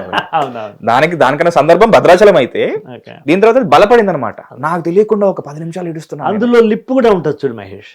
అవును, ఎందుకంటే ముక్కంటి పాదాలు నేను ముద్దు పెట్టాను, ముద్దుగా ప్రజల గుండెల్లో నన్ను పెట్టాడు. ఆ మా అనేది తప్పకుండా వాడాలి. ఎందుకంటే మా వాడారు వాళ్ళు, దాన్ని నేను తెలుగులో వాడాల్సి వస్తుంది. అక్కడ క్లోజప్ ఉంటే గనక కెమెరాలో దొరికిపోతాం. అవును, అక్కడ అందంగా ప్రజలు అన్నప్పుడు నోరు దొరికిపోతుంది, ముక్కంటి అన్నప్పుడు నోరు మూస్తుంది కదా. ఈ చిన్న చిన్న ప్రయత్నాలు క్లోజప్ లో వాడుతూ మళ్ళీ నా పద్ధతిలో నేను లైన్ లో. ఇంత నిశ్చితంగా పరిశీలిస్తారా మీరు? అసలు మూమెంట్ కూడా షూట్ వచ్చేసి దూరంగా ఉంటే లిప్పు దొరకదు, దగ్గరగా ఉంటే లిప్పు దొరుకుతుంది, అది పరిశీలిస్తాం. అది అట్లే ఉండదు. అంటే ఒక్కొక్కసారి మనము పాటలు 2-3 రకాలు ఉంటాయి కదా. డైరెక్టర్ పాయింట్ ఆఫ్ లో వచ్చినప్పుడు లిప్ అవసరం లేదు. ఓ మర మనిషి మాలోకిరా పొన్నగయో అని మొదలు పెట్టాడు. నేను కూడా మర మనిషిని మొదలెట్టా.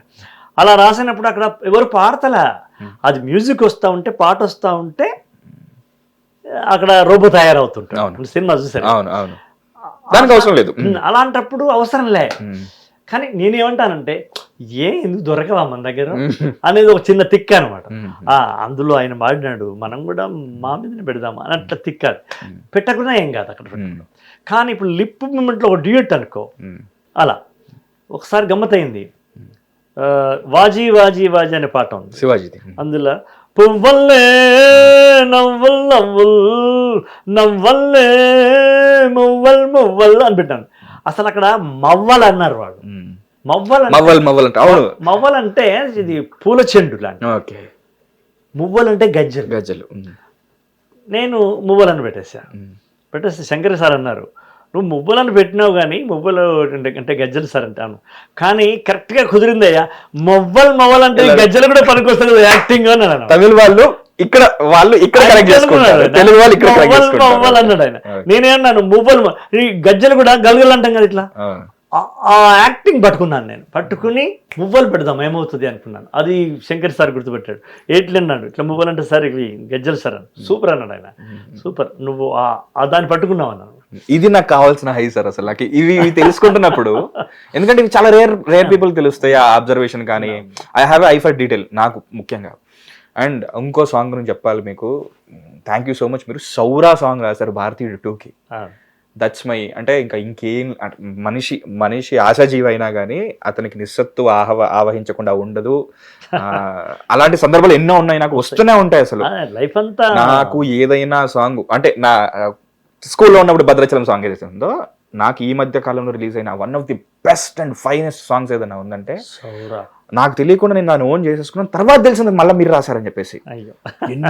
నాకు తెలిసి 100 సార్లు వినుంటాను నేను అది సౌరా. మళ్ళీ అందులో కాంట్రాస్ట్ ఉంటది, మళ్ళీ ట్యూన్ కాంట్రాస్ట్ ఉంటుంది, థాట్ ఎమోషన్ కాంట్రాస్ట్ ఉంటది, మేలు ఫీమేల్ అండ్ బ్యూటిఫుల్ గా ఉంటది అసలు సాంగ్. అసలు చాలా బాగా. థ్యాంక్ యూ గురుగారు అది రాసినందుకు. మీరు వాట్ బ్యూటిఫుల్ పదాలు కూడా అసలు. అండ్ దానికి మట్టి తల్లికి ఒట్టే అని ఉంటది కదా, అలాగే మళ్ళీ ఒక్కసారి భూతల్లిపై ఒట్టై తెలుగోడి వడి చూపెట్టాయి తర్వాత హీరోయిన్ వచ్చినప్పుడు మళ్ళీ ఒక్కసారి అది నాకు భలే. ఎందుకంటే నాకు అది ఇంకా ఎందుకు రిలేట్ అయిందంటే భారతీయుడు ఫస్ట్ పార్ట్ సినిమా కూడా నాకు చాలా ఇష్టం అనమాట. తను వెయిట్ చేస్తుంటది స్వతంత్రం వస్తున్నప్పుడే, నేడు తెప్పలు వెళ్ళిపోయాక ముప్పు తొలగిపోయింది చిన్నమ్మ చిట్టమ్మ సాంగ్. ప్రపంచం అంతా దేశం అంతా స్వతంత్రం తను కూడా చేసుకోవాలి, కానీ తనకి ఇష్టమైన వాడు లేడు. తన వరకు ఒక రకమైన ఎమోషన్ ఉంటది, తన విజువల్స్ వచ్చినప్పుడు ఒక రకమైన బీట్ ఉంటది. సేమ్ ఇక్కడ క్యారీ ఫార్వర్డ్ అయింది. మళ్ళీ అతని కోసం వెయిట్ చేస్తూ ఉంది. యుద్ధం కత్తి మొన నవ్వుతాన్ని, అది చాలా అద్భుతమైన పాట. అది మెలికే నవ్వుతాను అంటది. నీ పాద ధూళి మనకు అవుతాను మెలుపు అవుతాను ఇలా ఉంటుంది. నాకు టైంకి గుర్తు రావట్లేదు, ఎందుకంటే నేను చెప్పాను కదా ఆ హైలో ఉన్నారు ఇప్పుడు నేను. నాకు ఇప్పుడు ఎలా ఉందంటే గుణా సినిమాలో పదాలు దొరకవు కదా వాళ్ళు పాటలు రాస్తున్నప్పుడు, అమ్మాయి రాస్తున్నప్పుడు, అట్లా ఉందనమాట. అయితే మీరు అన్నారు ఫస్ట్ లైన్ లో నిలబెట్టాలి, సెకండ్ లైన్ లో పడగొట్టాలని. మీరు అత్యంత ప్రసవ వేదన పడిన సందర్భం ఉందా పాట రాసేటప్పుడు? నాకు దొరకట్లేదు, ఇది పదం దొరకట్లేదు, సందర్భానికి యాప్ట్ అవ్వట్లేదు అన్నట్టు. నిన్నే పెళ్ళాడుతూనే మీకు సందర్భం చెప్తా. అవునా? గాజుల వ్యాపారి మెత్తగా పిసుకుతుంటాడే అని రాశా. మెత్తగా వద్దు అన్నాడు. మొత్తం పాట అంతా అయిపోయింది, ఆ ఒక్క వర్డ్ రావట్లేదు. నాకేమో ఫ్లైట్ టైం అవుతుంది. కృష్ణవంశ అంటాడు, ఆ వర్డ్ నాకు నచ్చకపోతే నువ్వు ఇలా ప్రయాణం క్యాన్సల్, రేపు వెళ్దు అని అన్నాడు. చిన్నగా పిసుకుతుంటాడే, మెత్తగా పిసుకుతుంటాడే, ఇలా రాస్తున్నాను. నో అంటున్నాడు. ఆ ఒక్క వర్డ్ రాస్తే నేను కార్ రెడీ ఉంది, ఎక్కాలి, ఎక్కి నేను ఫ్లైట్ రావాలి, ఎయిర్పోర్ట్ రావాలి. తేరగా పిసుకుతుంటాడే అన్నా. ఓకే వెళ్ళిపోమన్నాడు. తేరగా ఫ్రీ కదా, ప్రతి ఒక్కరు చేతిలో ఇస్తారు వాళ్ళకి. అంటే ఒక వర్డ్ మనల్ని ఎంత తికమక చేస్తుంది. చాలా డీప్ డెప్త్ కూడా ఉంది. తేరగా అనేది చాలా ప్లేసెస్ లో కూడా వాడుతుంటారు. తేరగా వచ్చిపోవడానికి, తేరగా దొడ్డేద్దాం అనుకున్నామన్నా. ముఖ్యంగా పిసకడం అనేది సానికొంపల్లో జరుగుతుంది. కృష్ణవంశీ యొక్క ఆలోచన చూడు, ఎంత రాసినా కూడా ఆ తేరగానే వచ్చేదాకా ఆయన వదిలిపెట్టల. హీఈస్ వెరీ వెరీ ఫోకస్డ్ అన్నమాట. ఇలా సందర్భాలు కొట్టుమిట్టాడిన క్షణాలు ఉంటాయి. అట్లాగే నేను గోవిందుడు అందరి వాడేలో నీలి రంగు చీరలోన అన్న పాట ఉంది కదా, చందమామ నాకు కృష్ణవంశీ గారికి యుద్ధమే జరిగింది. అంటే చర్చ 28 రోజులు రాశాను ఆ పాట. నా లైఫ్లో ఫస్ట్ టైం ఒక పాటకు అంత టైం 28 రోజులు టైం తీసుకున్న పాట అదొకటే. అందులో పర్సనాలిటీ డెవలప్మెంట్ ఉండాలి, అందులో వ్యవసాయం ఉండాలి, పంటలు ఉండాలి, అందులో టీజింగ్ ఉండాలి, అందులో యూత్ను ఆకర్షించేటువంటి పాట అయి ఉండాలి. కానీ పాడేది తాత, పాడించుకునేది నానమ్మ. అలాగని యూత్ ఏంది ఇది ముసలిని పాట రాసావు అన్నట్టు ఉండకూడదు. ఇన్ని నిబంధనల మధ్య ఆ పాట రాసి వచ్చింది. అలా ఐ సక్సీడ్. ఆ పాట నిలబడిపోయింది. సాహసాల పొలమే దున్ని పంట తీస్తే అదే అదే సంక్రాంతి పండగ. ఇట్లాంటివన్నీ మనం అందులో రాయడం జరిగింది. నేను ఇందాక అన్నాను కదా ప్రకృతి చాలా కాన్స్పైర్ చేస్తుంది అని చెప్పేసి. మీరు ఎక్కడో అక్కడ నల్గొండలో పుట్టి తర్వాత మీ విద్యాభ్యాసం అంతా అయిన తర్వాత మీరు ఉపాధ్యాయులుగా మీరు జీవితం కొనసాగిస్తున్న టైంలో కూడా, కానీ మీరు మళ్ళీ సినిమాల్లోకి వచ్చి నమస్తే అన్నాలు ఫస్ట్ పాట రాసి తర్వాత మీకు బ్రేక్ రావడానికి మరి కొంచెం టైం పట్టింది. మీ గురించి ఎక్కువగా అందరికీ తెలిసి రావడం అనే సందర్భం రావడం వరకు ఒసే రాములమ్మ. అంటే అప్పటి వరకు దాసరి నారాయణరావు గారు అప్పటికి అద్భుతమైన సినిమాలు తీశారు.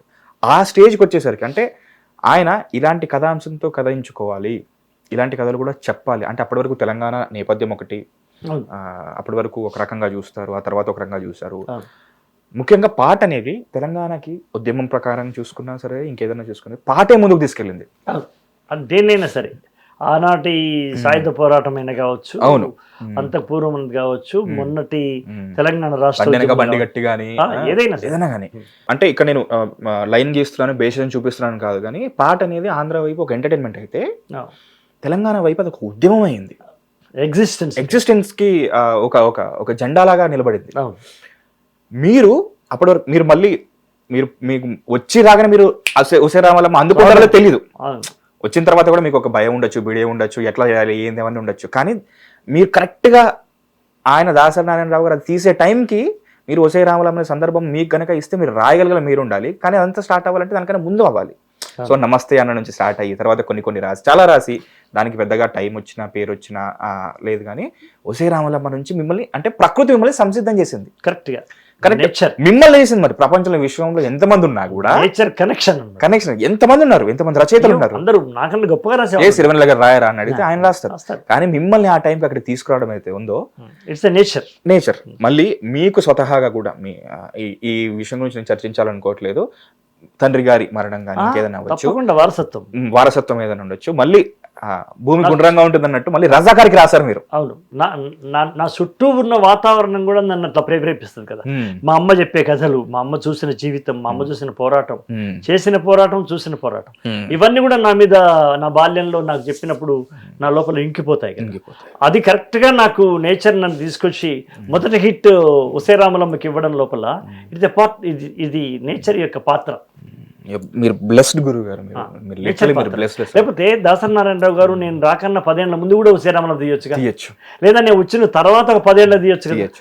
అలా ఆయనకు ఆ థాట్ రావడం, అప్పుడు నేను ఆయనకు అందుబాటులో ఉండడం అనేది అది ఒక భగవంతుడు కల్పించిన సన్నివేశం అందామా, ప్రకృతి కలిపిన సన్నివేశం అందామన్నా. But it is not my in hands.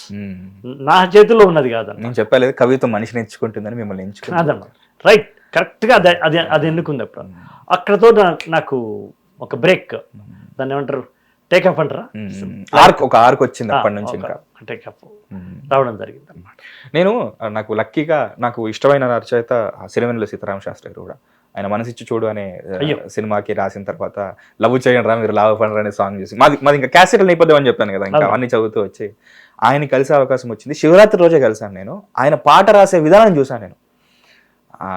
నార్మల్గా అయితే వేల మధ్య సిగరెట్ ఉంటుంది, ఆ రోజు శివరాత్రి కాబట్టి ఆయన ఉపవాసంలో ఉన్నారు. మంచిగా దేవతా వస్త్రాలు ఉన్నట్టుగా తెల్ల బట్టలు వేసుకొని నీట్గా ఆ ట్యూన్ వస్తూనే ఉంది, గట్టిగా పాడుతున్నారు, పదాలు వేస్తున్నారు.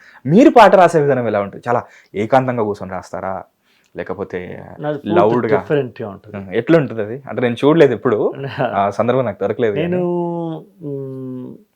నేను బస్ స్టాండ్లో కూర్చొని పాట రాయగలను. సమూహంలో ఏకాంతంలో సమూహం అంతే. నాకు ఒక ప్రత్యేకమైన ఏమంటారు సురు, మనం అలసాని పెద్దని చెప్పినట్టు నిరుపహతి స్థలంబు, తూగుటుయ్యాలలు, పక్కన ఒక చిలికత్తె తాంబూలం వేయడము, ఇట్లాంటివి నాకేమీ లేవు. అలాగే చాలా ఒక ఏకాంతంలోనే రాయాలి అనేది కూడా లేదు. ఏకాంతంలో కూడా రాస్తాను తప్ప ఏకాంతంలోనే రాయాలనేది మాత్రం నాకు లేదు. I can write any place. నేను బస్సులో పోతూ, బైక్ మీద పోతూ, నాకు నేషనల్ అవార్డు వచ్చినటువంటి పాట నేను బైక్ మీద వెళుతూ ఆలోచించాను. ఇక్కడి నుంచి మహతి స్టూడియో నుంచి మా ఇంటికి, మాది ఉప్పల్లో ఉంటుంది మా ఇల్లు, ఠాగూర్ సినిమాల పాట. అది నేను ఇంటికి పోయేసరికి నాకు ఒకటి వచ్చేసింది, షేప్ వచ్చేసింది. ఇంటికి 15 నిమిషాల లోపల రాశాను ఆ పాట, నేను సైతం అనే పాట 15 నిమిషాల్లో రాశాను. అది అలా నాకు ఒక నిశ్శబ్ద వాతావరణము అదేం అవసరం అనుకుంటే నేను అవుట్ ఫోకస్ చేసుకోగలను. నా చుట్టూ మీరు అందరూ ఉంటారు, బట్ నేను లేరు. బాగా వాయిస్ వస్తూ ఉంటుంది, వాయిస్ నాకు వినరావట్లేదు అనుకుంటాను, నాకు వినరాదు. నా పాట మాత్రం నాకు వినొస్తూ ఉంటుంది. అంత కంట్రోల్ ఉంది మీకు? నా పాట మాత్రం నాకు వినొస్తూ ఉంటుంది. పక్కన బస్సులు కొయ్యి అంటుంటాయి, ఏమేమి జరుగుతూ ఉంటుంది. బట్ నాకు అవి వద్దు, నన్ను అనుకుంటే నేను పాట లోపల అనుకున్న పాటే నాకు చెవిలో కంగున మోగుతూ ఉంటుంది. ఇలాంటి అనుభవాలు కూడా నాకు ఉన్నాయి. అయితే సినిమాకి వచ్చిన తర్వాత కొంత లగ్జరీ అలవాటు అయ్యిండొచ్చు కావచ్చు. ఏదన్నా నాకేమనిపించట్లేదు చూస్తుంటే, అక్కడ కూర్చోబెట్టి హోటల్ రాయమంటే, మద్రాసు పోయినప్పుడు, తిరుపతి పోయినప్పుడు రాయమంటే రాసు. But I can write in my home. నేను మధ్యలో వెళ్ళి మా పిల్లలతో నేను ఎంజాయ్ చేస్తాను, ఆడుకుంటాను. మళ్ళీ వచ్చి నేను నా రూమ్లోకి వచ్చి మళ్ళీ నేను ఒక లైన్ రాసుకుంటాను. ఇట్లా నేను సరదాగా పాటలు రాసుకుంటాను. ఏదైనా ఒక సందర్భం నన్ను తీవ్రంగా అల్లకల్లోలం చేసిన సందర్భం కనుక వచ్చినప్పుడు, ఒక కుమరం భీముడు రాయాల్సి వచ్చినప్పుడు, ఒక ఒసే రామలమ్మ పాటలు రాయాల్సి వచ్చినప్పుడు, ఒక ఇంపార్టెంట్ పాటలు రాయాల్సి వచ్చినప్పుడు మాత్రం ఒక్కొక్కసారి నేను ఏకాంతం అయిపోతాను కాదు, టోటల్గా నేను ఆ పాత్రలోకి పరకాయ ప్రవేశం చేసేసి నేను కొంచెం ఉద్విగ్నంగా ఉండి పాట రాసిన సందర్భాలు కూడా ఉంటాయి. అక్కడ నేను ఎవరిని నేను ఎంటర్టైన్ చేయను. నేను అందులో పూర్తిగా లీనమై పాట రాసే ఒక ట్రాన్స్లోకి వెళ్ళి రాసిన అనుభవాలు కూడా నాకు ఉంటాయి. అట్లా నాకు దాసరి గారితో ఇంకా అనేక మందితో అటువంటి అనుభవాలు అనుభూతులు ఉన్నాయి నాకు. గురుగారు, పోరాటమే మీ డిఎన్ఏ లిటరలీ. ఉనికి చాటుకోవడం, ఆత్మగౌరవం, దాన్ని ఉవ్వెత్తున ఒక జెండాలాగా దాన్ని నిలబెట్టడం అనేది మీ ఇది. మీరు ఇందాకే అన్నారు నేను చాలా రాశాను కానీ విరివిగా రాయలేకపోయి ఉండొచ్చు అని చెప్పేసి. ఎంత లేదన్నా మీరు తెలంగాణని రిప్రజెంట్ చేస్తారు. నేను ఇది అని చెప్పేసి నేను అది కూడా నేను ఒక అనివార్యంగా పెట్టుకున్నాను మహేష్. ఏంటంటే నాకన్నా ముందు సినిమాలో తెలంగాణ పదాలు లేవని కాదు, వచ్చినాయి. కానీ పాయసంలో జీడి పలుకుల్లా ఉండేవి తెలంగాణ పదాలు. నేను వచ్చిన తర్వాత జీడి పలుకుల్ని పాయసంగా మార్చాను. తెలంగాణ పదజాలాల్ని నాకన్నా ముందు దాశరథి గారు నాకన్నా ముందు గౌరవనీయులు నారాయణ రెడ్డి గారు, నా ప్రాతస్మరణీయుడు, నా పాటల తండ్రి అని చెప్పేవాడు, ఆయన ఉన్నా కూడా వాళ్ళు తెలంగాణ పదాలని అక్కడక్కడ ఎప్పుడైనా మెరిపించినారు తప్ప నేను తెలంగాణ పదాలని డే 1 నుండి ఇవాళ ఈ రోజు వరకు కూడా నేను వాటికి ఇచ్చిన ప్రాధాన్యత మరే రచయిత ఇచ్చిందని నేను అనుకోవట్లేదు. నేను వాటిని కేవలం దాన్ని ఏమంటారు హాస్యంలోనో లేకపోతే ఇంకేదో ఎటకారంలోనో మాత్రమే కాదు, విషాదంలోనూ ఉపయోగించాను, విప్లవంలోనూ ఉపయోగించాను, ఇంకా నానా రకాల నానా రసాల నానా ముఖాల సన్నివేశాల్లో కూడా నేను వాటిని తెలంగాణ పదాలు పెట్టి ఐ సక్సీడ్ మై సెల్ఫ్. నేను చచ్చిపోతున్నా రేపే డప్పై పుడతా అనడంలో కావచ్చు, అట్లా మీరు ఏవి తీసుకున్నా రేగు ముల్లోలే అని కావచ్చు, ఇంకా వేరే సినిమాల లోపల వచ్చేటువంటి డ్యూయెట్లు కావచ్చు, సన్నివేశాత్మకమైనటువంటి పాటలు కావచ్చు, ఏమైనా నేను వీలైనంత మేరకు తెలంగాణ పదాలు పెట్టేసి ఒక గ్రంథ స్థాయికి, ఒక గ్రాంధిక స్థాయి అంటారే, గ్రాంధిక స్థాయికి నేను మాండలికాన్ని తీసుకొచ్చి పెట్టే అవకాశాన్ని నేను ఎప్పుడూ వదులుకోలేదు, ఎప్పుడు వదులుకోను. ఉనికి చాటుకునే ప్రక్రియలో కంపల్సరీ రెసిస్టెన్స్ ఉంటుంది. మిమ్మల్ని ఒక వర్గానికి ఆపాదించడం ఎప్పుడైనా జరిగిందా? మీ మీద రెసిస్టెన్స్ ఏమన్నా, ఇది రెసిస్టెన్స్ అని మీకు అనిపించిందా? నన్ను నిలువరిస్తున్నారని మీకు అనిపించింది ఎప్పుడన్నా? అంటే అట్లా కొన్ని సందర్భాల్లో తొలి రోజులలో అట్లాగా అనిపించింది. ఇప్పుడు సెలబ్రేట్ చేసుకుంటాం అసలు. కానీ దాసరి గారితో ఎప్పుడైతే నేను అటాచ్ అయ్యాను ఆ తర్వాత నాకు అలాంటి నిలువరించడాలు కానీ అదేమి నిషేధించడాలు కానీ జరగల, విలువరించడాలే జరిగింది. అంతేనమాట. అలా నాకు నేను హ్యాపీగా ఫీల్ అవుతాను. ముందుగా కొన్ని ఇబ్బందులు ఉంటాయి కదా, మీకు ఏం రాయొస్తాయిలే పాటను, మీకు ఏం రాయొస్తాయా, మీరు ఎంతవరకు చదువుకున్నారు, ఏదో 10th గింతో ఉంటుంది, ఇట్లా తక్కువ అంచనా వేయడాలు ఉంటుంది, అండర్ ఎస్టిమేట్ ఉంటుంది. అవన్నీ నేను అవమానాలు ఎదుర్కొన్నాను. అయితే ప్రతి అవమానానికి థ్యాంక్స్ చెప్పుకుంటూ వచ్చాను నేను. ఎందుకంటే అవమానం చేసినప్పుడల్లా నా లోపల ఫైర్లో పెట్రోల్ పోసినట్టు అయ్యేదన్నమాట. ఆ పెట్రోల్ పోయడం అనేది అవమానంగా స్వీకరించాను. అంటే అగ్నిలో ఆజ్యం పోస్తారంటారు కదా, ఆజ్యం అంటే నెయ్యి కదా, అగ్నిలో ఆజ్యం పోసినట్టుగా నా అగ్నిలో ఎప్పుడు అవమానం అనే ఆజ్యం పడ్డప్పుడల్లా నేను ఎక్కువ మండినాను తప్ప చప్పున చల్లారిపోలేదు. ఆజ్యం పోసిన వాళ్ళకి ఎక్కువ ఉన్నారు, ఇంకా ఎక్కువ మండించిన వాళ్ళే ఉన్నారు. ఇప్పుడు ఒక జ్వాల అయింది. ఇప్పుడు అలా నన్ను కాపాడారు వాళ్ళు. So thanks to them. వాళ్ళు ఏదో అనుకున్నారు, వాళ్ళు మంచిగా చేశారు. సినిమాల్లోకి నమస్తే అన్న సాంగ్ రావడానికన్నా ముందు మీరు చాలా రాశారు. బట్ కమర్షియలైజ్ అయిన పాటని మీరు రాసిన తర్వాత ఆ పాట కూడా భలే క్యాచ్గా ఉంటుంది. ఇప్పుడు విన్నా కూడా యూట్యూబ్ లో చాలా లో క్వాలిటీతో ఉంది. సినిమాల్లో కూడా రివైండ్ చేసుకున్నారయ్యా ప్రేక్షకులు. ఉస్మానియా దగ్గర ఆరాధన థియేటర్ ఉంది కదా, ఆ సినిమా వచ్చినప్పుడు ఆ పాట వస్తే పిల్లలు కదా గొడవ చేసి దాన్ని రివైండ్ చేయమని చెప్పి రివైండ్ చేసిందట సినిమాలో. ఇక్కడ అనకాపల్లిలో అంటే అటువైపు కూడా ఉత్తరాంధ్రలో కూడా జరిగింది అనమాట. కాబట్టి ఫస్ట్ పాటకే ఆ రికార్డు వచ్చేసింది నాకు. కనుక నేను ఆ ఆలోచనని నేను ఎప్పుడు ఆపుకోలేదు.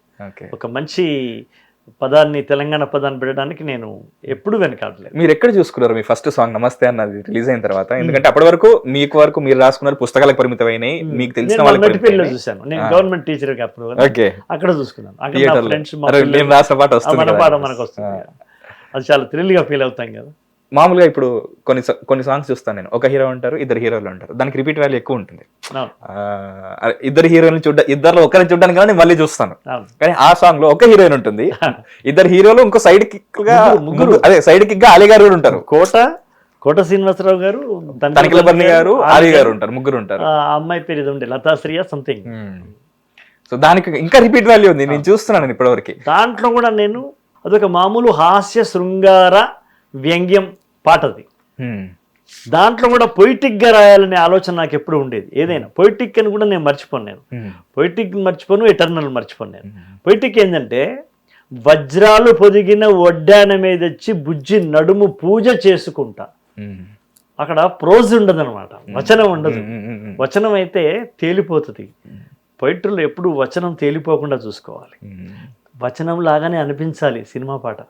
ఇది మాయ ఇక్కడ సినిమాలో. వచనంలా అనిపిస్తూ తేలిపోకుండా బరువుగా ఉండాలి. వజ్రాలు ఒదిగిన వడ్డాన మీద తెచ్చి నీ నడుముకు నేను పెట్టుకుంటా అంటే ఓ మామూలే, అది కూడా తెలిపోతుంది. కానీ బుజ్జి నడుము పూజ చేసుకుంటానడంలో పోయిటరీ ఉంది. వడ్డానం పెట్టి నీ నడుముకు పూజ చేస్తానడంలో ఒక గొప్ప ఇందులో కమిట్మెంట్ ఉంది, కమిట్మెంట్ ఉంది, ఒక శృంగార ఉంది, శృంగార పౌరుషం ఉంటుంది. అవును, శృంగార పురుషత్వం అంటలేను, శృంగార డామినెన్స్ అంటారు, లైట్ డామినెన్స్, అందులో అవసరమైన డామినెన్స్, శృంగార పౌరుషం ఉంటుంది. ఇందాక నేను ఒక మాట అన్నాను కదండి, 150 పదాలు, 100 తెలుగు పదాలు తెలిస్తే, మేఘం, సముద్రం, యవ్వనం, మనస్సు, ఇవి తెలిస్తే పాటలు రాసేస్తున్నారు అని చెప్పి. అంటే అది వాళ్ళు వ్యంగ్యంగా అని ఉంటారు వాళ్ళు. కానీ మీరు ఆత్రేయ గారి పాటలు చూడండి, ఆయన 300 తెలుగు పదాల కంటే ఎక్కువ యూజ్ చేయలేదు మొత్తం ఆయన కెరియర్లో. ఇది మీరు ఎట్లా మీరు ఎట్లా కనిపెట్టగలిగారు? మేము సినిమాకి రాకముందు, నువ్వు కనుక సినిమాకి రాకముందు అనేకం తెలుసుకున్నట్టు, సినిమాకి వచ్చే ముందు నేను చాలా మందిని స్టడీ చేశాను. నేను నారాయణ రెడ్డి గారిని కాకుండా, ఆత్రేయని కాకుండా, కుశరాజుని కాకుండా, ఇలా ఉంటారు దేవులపల్లి కృష్ణశాస్త్రి గారు రాకుండా, ఎలా ఒక ఇతివృత్తం అనుకుంటే, ఒక సబ్జెక్ట్ అనుకుంటే దాన్ని ఎలా మొదలెడుతున్నాడు, ఎక్కడి నుంచి స్టార్ట్ అవుతున్నాడు, ఆయన చెప్పదలుచుకున్న ఉద్దేశం ఏంటి, ఆ చూపించదలుచుకున్న అడ్రస్ని ఎక్కడి నుంచి ఎక్కడ నిలబడి చూపుడు వేలు ఎలా తీసుకెళ్తున్నాడు, అలా తీసుకెళ్ళి చెప్పదలుచుకున్న చూపించినాడు. అది చూపెట్టడానికి ఆయన వేలును, చూపుడు వేలు ఎక్కడి నుంచి తీసుకొచ్చినాడు అనేది కనిపెట్టేవాడిని. అది నేను స్టడీ చేసేవాడిని. దేవులపల్లి కృష్ణుడు భార్య భర్తని శోభనం గదిలో నా దగ్గర రావద్దు అన్నది, నన్ను ముట్టుకోవద్దు అన్నది పెళ్ళైన తర్వాత. ఇది ఎలా కరెక్ట్ అన్నది ఆయన చెప్పాలి. అది చెప్పడానికి ఆయన ఎక్కడి నుంచి మొదలెట్టాడు అది నేను చూశాను. నేలతో నీడ అన్నది నన్ను తాకరాదని ఆశ్చర్యపోయాను నేను. నేలతో నీడ అన్నదా నన్ను తాకరాదని, నీరు తన్ను తాకరాదని గడ్డి పరక అన్నది, నేడు భర్తనే తాకరాదని ఒక భార్య అన్నది. That is Krishnasastri. ఎక్కడ స్టార్ట్ చేసినాడు వేలు, నేలతో నీడ అన్నది కానీ స్టార్ట్ చేశాడు. అలా తీసుకొచ్చి భర్తతో భార్య అన్నదానికి ఇది మనకు చెప్పదలుచుకున్నాడు. అక్కడ మీరు ఒకటే జననం చూడండి, మీరు పాట నేను గెలుపు కొరకే బతుకు అని చెప్పదలుచుకున్నాను. ఎక్కడ మొదలెట్టాను? ఒకటే జననం, ఒకటే మరణం, ఒకటే గమనం, ఒకటే గమ్యం, గెలుపు పొందే వరకు అలుపు. ఇది నేను చెప్పదలుచుకున్న అంశం. దానికి నేను జననం కంచి మొదలెట్టా. ఇది నేను ఎక్కడి నుంచి నేర్చుకున్నాను? ఒక కృష్ణశాస్త్రి గారి నుంచి, ఒక నారాయణ రెడ్డి గారి నుంచి, ఒక సుద్దాల హనుమంతు నుంచి, ఒక గద్దరన్న నుంచి నేను నేర్చుకున్నాను. నేను చదువుకున్న పుస్తకాల నుంచి, నేను కావ్యాల నుంచి. ఇప్పుడు ఎద్దు 2 కొమ్మల మధ్యన ఉన్న మూపురంలా ఉంది సూర్యుడు అంటాడు వాల్మీకి, కాళిదాసు. 2 ఎద్దు కొమ్ముల మధ్యన, ఎద్దు ఉంటుంది కదా, 2 కొమ్ముల మధ్యన మూపురం కనబడుతూ ఉంటుంది కదా, మూపురంలా ఉంది సూర్యోదయం అంటాడు అనమాట. సూర్యోదయాన్ని చెప్పడానికి ఆయన ఎన్నుకున్నది ఎద్దు కొమ్ముల మధ్య నుంచి చూస్తున్నాడు మూపురాన్ని. ఆ ఎద్దు మూపురంలా ఉందంట 2 కొండల మధ్యన సూర్యోదయం. అద్భుతం కదా. అందుకనే ఇవన్నీ చదవడం వల్ల పెద్దలై నాకన్నా పూర్వుల యొక్క పాటలు వినడం వల్ల నేను ఒక పాయింట్ చెప్పదలుచుకుంటే ఏ పాయింట్ నుంచి వెళ్ళాలి అనేది ఒక పద్ధతి, అట్లాగే సూటిగా పాయింట్ మీదకి వెళ్ళడం కూడా ఒక పద్ధతి. కుమురం భీముడో కుమురం భీముడో కొర్రాసు నెగడోలే మండాలి కొడుకో, సూటిగా అనుకున్నాను. దూరం నుంచి రాలే నాకు చూపుడు వేలు, కరెక్ట్ పాయింట్ గా నుంచి పెట్టాను. బట్ పాయింట్ అనేది దీన్ని ఏమంటారు, దగ్గర పెట్టి కొడుతుంటారు సార్. తుపాకీని దగ్గర పాయింట్ బ్లాక్ లో పెట్టి స్టార్ట్ చేస్తాను. ట్రిగ్గర్ నొక్కడమే అనమాట. పాయింట్ బ్లాక్ లో స్టార్ట్ చేశాను. కానీ ఒక పాటని ఇక్కడి నుంచి స్టార్ట్ చేసి ఇక్కడికి వచ్చాను. పాటలో ఉన్న వైవిధ్యం చెప్తా ఉన్నాను. ఇది నాకు సరదా. ఖతరోं से खेलने के लिए मुझे शौक है मुझे అంటాడు. షోలేలో జ్ఞానం ఉందా నీకు? జ్ఞాపకం ఉందా? బాగా సినిమాలు చూస్తావు కదా. ఫస్ట్ అనగానే అది సంజీవ్ కుమార్ అంటే డైలాగ్, आप क्यों करते हैं साहब ये इंस्पेक्टर जॉब అంటే पैसा के लिए नहीं खतरों से खेलने के लिए शौक है मुझे, हम भी खतरों से खेलते हैं साहब అనగానే అమితాబ్ ఒక మాట్లాడు, दोनों को काम में बहादुरी की जरूरत पड़ती है. చాలా లేదు మీరు చెప్తే మళ్ళీ రివిజిట్ చేయాలనిపిస్తుంది యాక్చువల్లీ.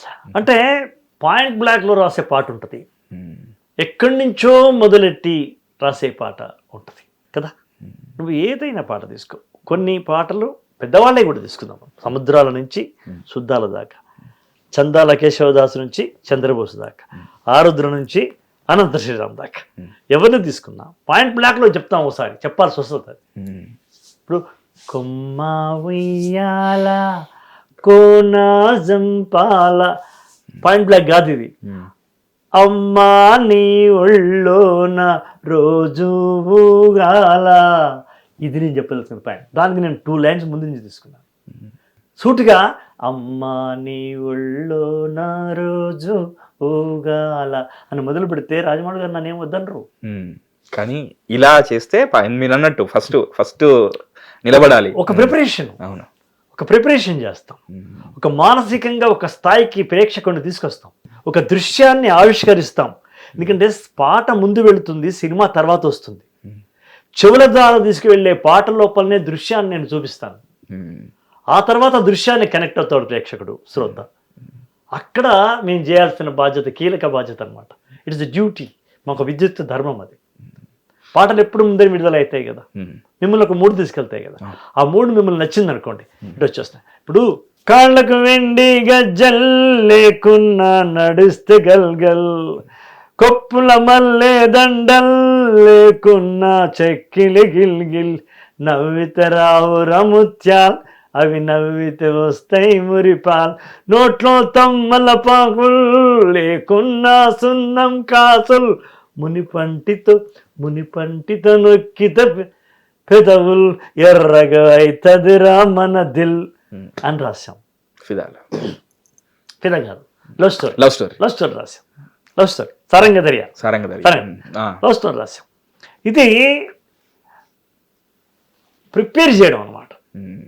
ఒక అమ్మాయి యొక్క విషయాన్ని ప్రిపేర్ చేయడం కోసం, రాయడం కోసం ఈ పద్ధతిని అనుకుంటాం. ముందు ప్రిపేర్ చేస్తాం ఒక పాటలో, పాయింట్ బ్లాక్లో విషయాన్ని సూటిగా చెప్పేస్తాం. ఇంకొకటి ఎక్కడి నుంచో తెప్పి ఎక్కడికో వచ్చి చూపిస్తాం.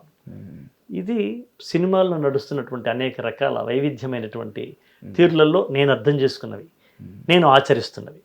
అది నేనే కాదు, మిగతా లబ్ధ ప్రతిష్ఠైన నా సమకాలీన రచయితలు చేస్తున్నవే, నాకన్నా పూర్వులు, మాకు ఆర్యులు, మాకు పూజనీయులైనటువంటి వాళ్ళు చేసింది కూడా అదే. కొమరం భీముడు పాట సందర్భం వచ్చింది కాబట్టి ఆ పుస్తకంతో నాకున్న అనుబంధం ఏందో మీకు చెప్పాను. ఇప్పుడు మీరు మీ గురించి రాసిన పుస్తకాలు, మీ నుంచి వచ్చిన పుస్తకాలు ఎన్నో ఉన్నాయి. కానీ మీరు రాసిన ఒక పాట గురించి, ఒక పాట మీద పుస్తకం రావడం అనేది చాలా రేర్. ఫస్ట్ టైం దాని మీద 25 మంది వ్యాసాలు రాశారు. వాళ్ళు ఎవరు సినిమా రైటర్స్ కాదు. Okay, that's main. Okay, cinema writers రాయాల, మామూలు సాహిత్య జీవులు, విమర్శకులు ఉంటారు కదా, వాళ్ళతో రాశాం. లిటరేచర్, సాహిత్య ప్రపంచంలో ఉన్నటువంటి వ్యాసకర్తలు రాసినటువంటి అది. ఆ సందర్భం, ఆర్ఆర్ఆర్ సందర్భం మీకు ఎక్స్ప్లెయిన్ చేసింది రాజమౌళి గారు, కీరవాణి గారు, విజేంద్ర ప్రసాద్ గారు ముగ్గురు ఎదురుగా కూర్చొని, నేటి వైపు కూర్చొని వాళ్ళు నాకు సిచ్యువేషన్ చెప్పడం, నేను రాయడం జరిగింది. అది ఎంతసేపట్లో అయిపోయింది గురుగారు? అది 1 గంట సేపు కూర్చున్నాం. ముందు పాట రాయడం నేను అరగంటలో రాసేసాను కొమరం భీముడు పాట.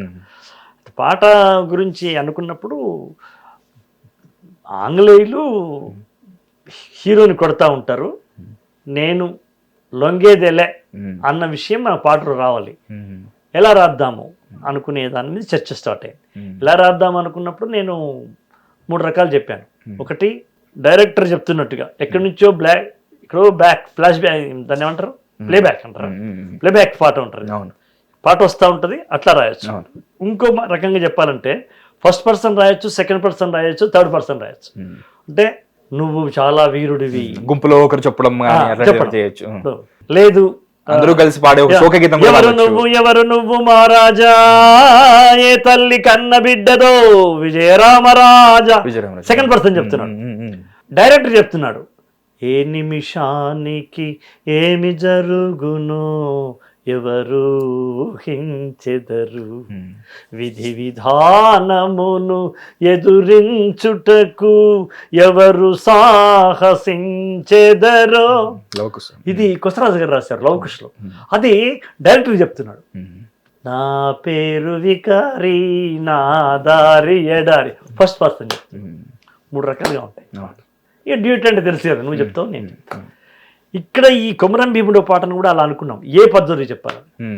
నేను అన్నాను, మీరే సజెస్ట్ చేశారు. నేను అన్నాను, జనరల్గా ఇటువంటిప్పుడు థర్డ్ పర్సన్ చెప్తారు సార్, కానీ నేను ఫస్ట్ పర్సన్లో తానే చెప్పినట్టు రాద్దాం అనుకుంటున్నాను, ఎందుకంటే అక్కడ ఎన్టీఆర్ కదా నాన్న.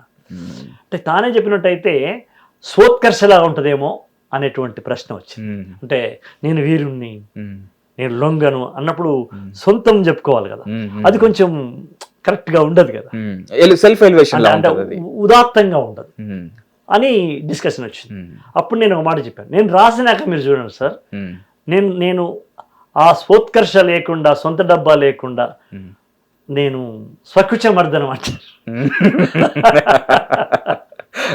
సాహిత్యంలో ఉన్న మాట చెప్తున్నాను, అది మీరు అసభ్యపదం అనుకోవద్దు, లేకపోతే తర్వాత ఏం చేసినా పర్లేదు, దాని గురించి తను చెప్పుకోవడం అట్లా పెట్టుకుంటారు. అలా కాకుండా నేను రాసాక మీరు చూడండి సార్, మీరు అప్పుడు మీరు ఓకే అనుకుంటే వద్దాం, అప్పుడు మీరు రాయండి అన్నారు. అప్పుడు నేను కొమరం భీముడు అనే పాట రాశాను. ఎక్కడ మీకు స్వోత్కర్ష అనిపించదు, అంటే ఒక మరణానికి సిద్ధం కానీ తనకు తాను మాట్లాడుకోవడం అనేటువంటి ఒక పాయింట్ ఉంది కదా, ఒక స్పేస్ ఉంది కదా రాయడానికి.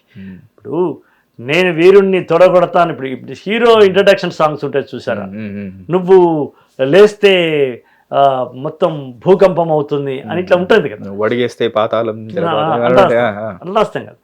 అలా నేను కూడా రాశాను. ఇప్పుడు సౌరా అనే పాట అంతే అలా రాస్తాం, కానీ ఇక్కడ అలా రాయడానికి లేదు. ఈజ్ గోయింగ్ టు డెత్, ఇక్కడే చచ్చిపోవచ్చు, తర్వాత కూడా ఆయన జీవితం అంతే కదా. జల్ జంగల్ జమీన్ అనే దానికి నైజాం చేతులు చనిపోయినాడు. చనిపోబోయే ముందు వీరుడు మాట్లాడే మాటల్లాగా రాస్తే అది ఉదాత్తంగా ఉంటుంది, అది ఆదర్శ రూపంగా ఉంటుంది. అది కాకుండా ఒక వీరుడు ప్రాణత్యాగం చేస్తుంటే అంటే అతన్ని చంపడంలో నుంచి మళ్ళీ ఇంకో ఉద్యమం పుడుతుంది, అలాంటిగా ఉండాలి, విరోచితంగా ఉండాలి అనే పద్ధతి నాకు బాగా నమ్మకం ఉంది. నేను అది రాసుకెళ్ళాను, వెంటనే ముగ్గురు అద్భుతంగా ఉందని రాజమౌళి గారు, అద్భుతంగా ఉందన్న, ఒక్క పాయింట్ కూడా తీసేయలేను, ఒక్క అక్షరం కూడా మార్చాల. నేను అదే స్టైల్లో రాశాను, అదే రిథంలో రాశాను. కొమురం భీముడో కొమురం భీముడు అనే పద్ధతి రాశాను. దాన్ని అద్భుతమైనటువంటి స్థాయి మార్చి చేసి కిరవణ్ గారు మహానుభావుడు ఇప్పుడు మీరు వింటున్న పాటగా చేశాడు. అట్లాగే కొమ్మ ఉయ్యాల కూడా అంతే, అలా రాశాను, అలాగే రాశాను, దాన్ని ఆయనే అద్భుతంగా చేసినాడు. ఇట్లా మనం ఆ పాట రాయాల్సి వచ్చింది. అంటే నాకు పాట కన్నా పాట వెనకాల సందర్భం ముఖ్యం, ఎందుకంటే ఆ సందర్భమే అంటే ఆ పర్టికులర్ రచయిత దానికి న్యాయం చేసినప్పుడే మీరు అన్నట్టుగా ఎటర్నల్గా నిలిచిపోతుందంట. రాజన్నలో కొన్ని సన్నివేశాలకి దేవకట్ట గారు దర్శకత్వం వహించారు, కొన్ని పోరాట సన్నివేశాలకి. దేవకట్ట గారు రాజమౌళి గారు, రాజన్న సినిమా విజేంద్ర ప్రసాద్ డైరెక్షన్, దానికి నేను రాసిన ఒక యుద్ధ గీతానికి ప్రత్యేకంగా నాతోటి రాయించాడు, తానే చిత్రీకరించాడు రాజమౌళి గారు. ఓకే, అదే దరువై వెయ్యర వెయ్యి దెబ్బకు దెబ్బ వెయ్య ఊపిరి జెండా ఎగరై సావుకు ఎదురుగా అడుగై వెయ్యి దెబ్బకు దెబ్బ వెయ్యాలి. ఇది మా నాన్నగారు రాసిన పాటని నేను ఆ లైన్ తీసుకొని రాశాను.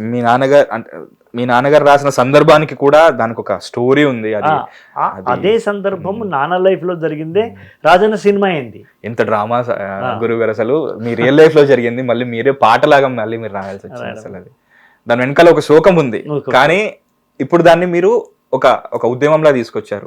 దాని నుంచి ఇంకొకరు ఇన్స్పిరేషన్ పొందేలా.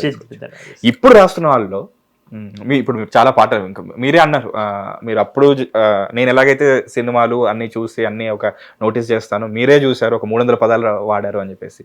ఇప్పుడు రాస్తున్న వాళ్ళు, ఇప్పుడు వస్తున్న వాళ్ళు అసలు సందర్భాలే లేవు నన్ను అడిగితే. అవే ప్రేమ సందర్భాలు ఉన్నాయి, ఏవైతే ఉన్నాయో అవే మళ్ళీ రిపీట్ అవుతున్నాయి. ఏది కొత్తగా విన్నట్టుగా ఏది అనిపించట్లేదు. అదే పదే రాయాలి సినిమాలో, అంటే ప్రేమనే కదా. నువ్వు నాకు నచ్చావు, నేను నీకు నచ్చానా, ఇదే కదా మెయిన్ పాయింట్. అవును, అదే పదే రాయాలి, కానీ రాసిన ప్రతిసారి ఒక కొత్త ప్రజెంటేషన్ ఇవ్వాలి. అలా ఇవ్వగలిగిన వాడు నిలబడతాడు, ఇవ్వలేని వాడు పడిపోతాడు. మీకేమనిపిస్తుంది, ఎలా రాస్తున్నారు అనిపిస్తుంది?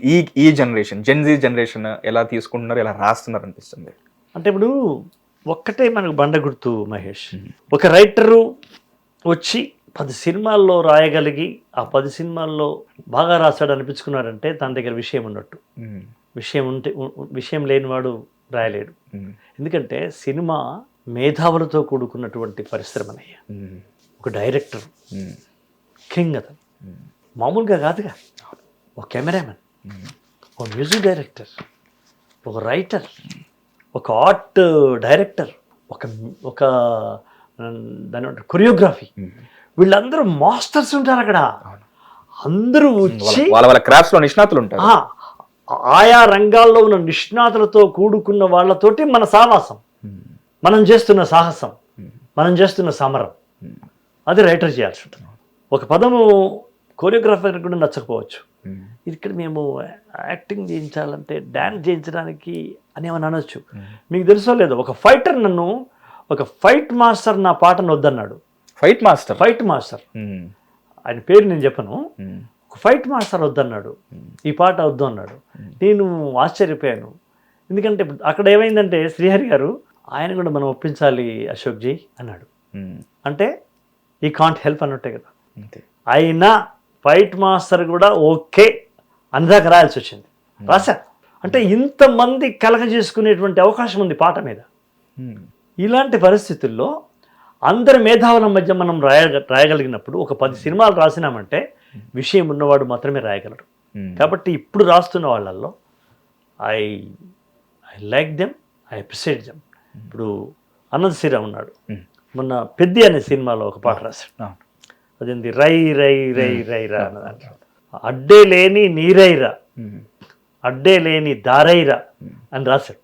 రై రై రై అనేదాన్ని రై రై రై రై రైరా అన్నదాన్ని అడ్డే లేని నీరైరా, ఏదో అదుపే లేని దారైరా అని రాశాడు. అది చాలా కష్టమైన విషయం, చాలా బాగా రాశాడు. ఇప్పుడు మండే గుండె లేకుంటే కాళ్ళు చేతులు ఎందుకురా అంటాడు. బ్యూటిఫుల్ కదా. కనుక నేనేమంటానంటే ఇప్పుడు రాస్తున్న కవులల్లో నందకిషోర్ మొన్నొచ్చాడు కదయ్యా, మా అన్నయ్య మొన్నొచ్చాడు.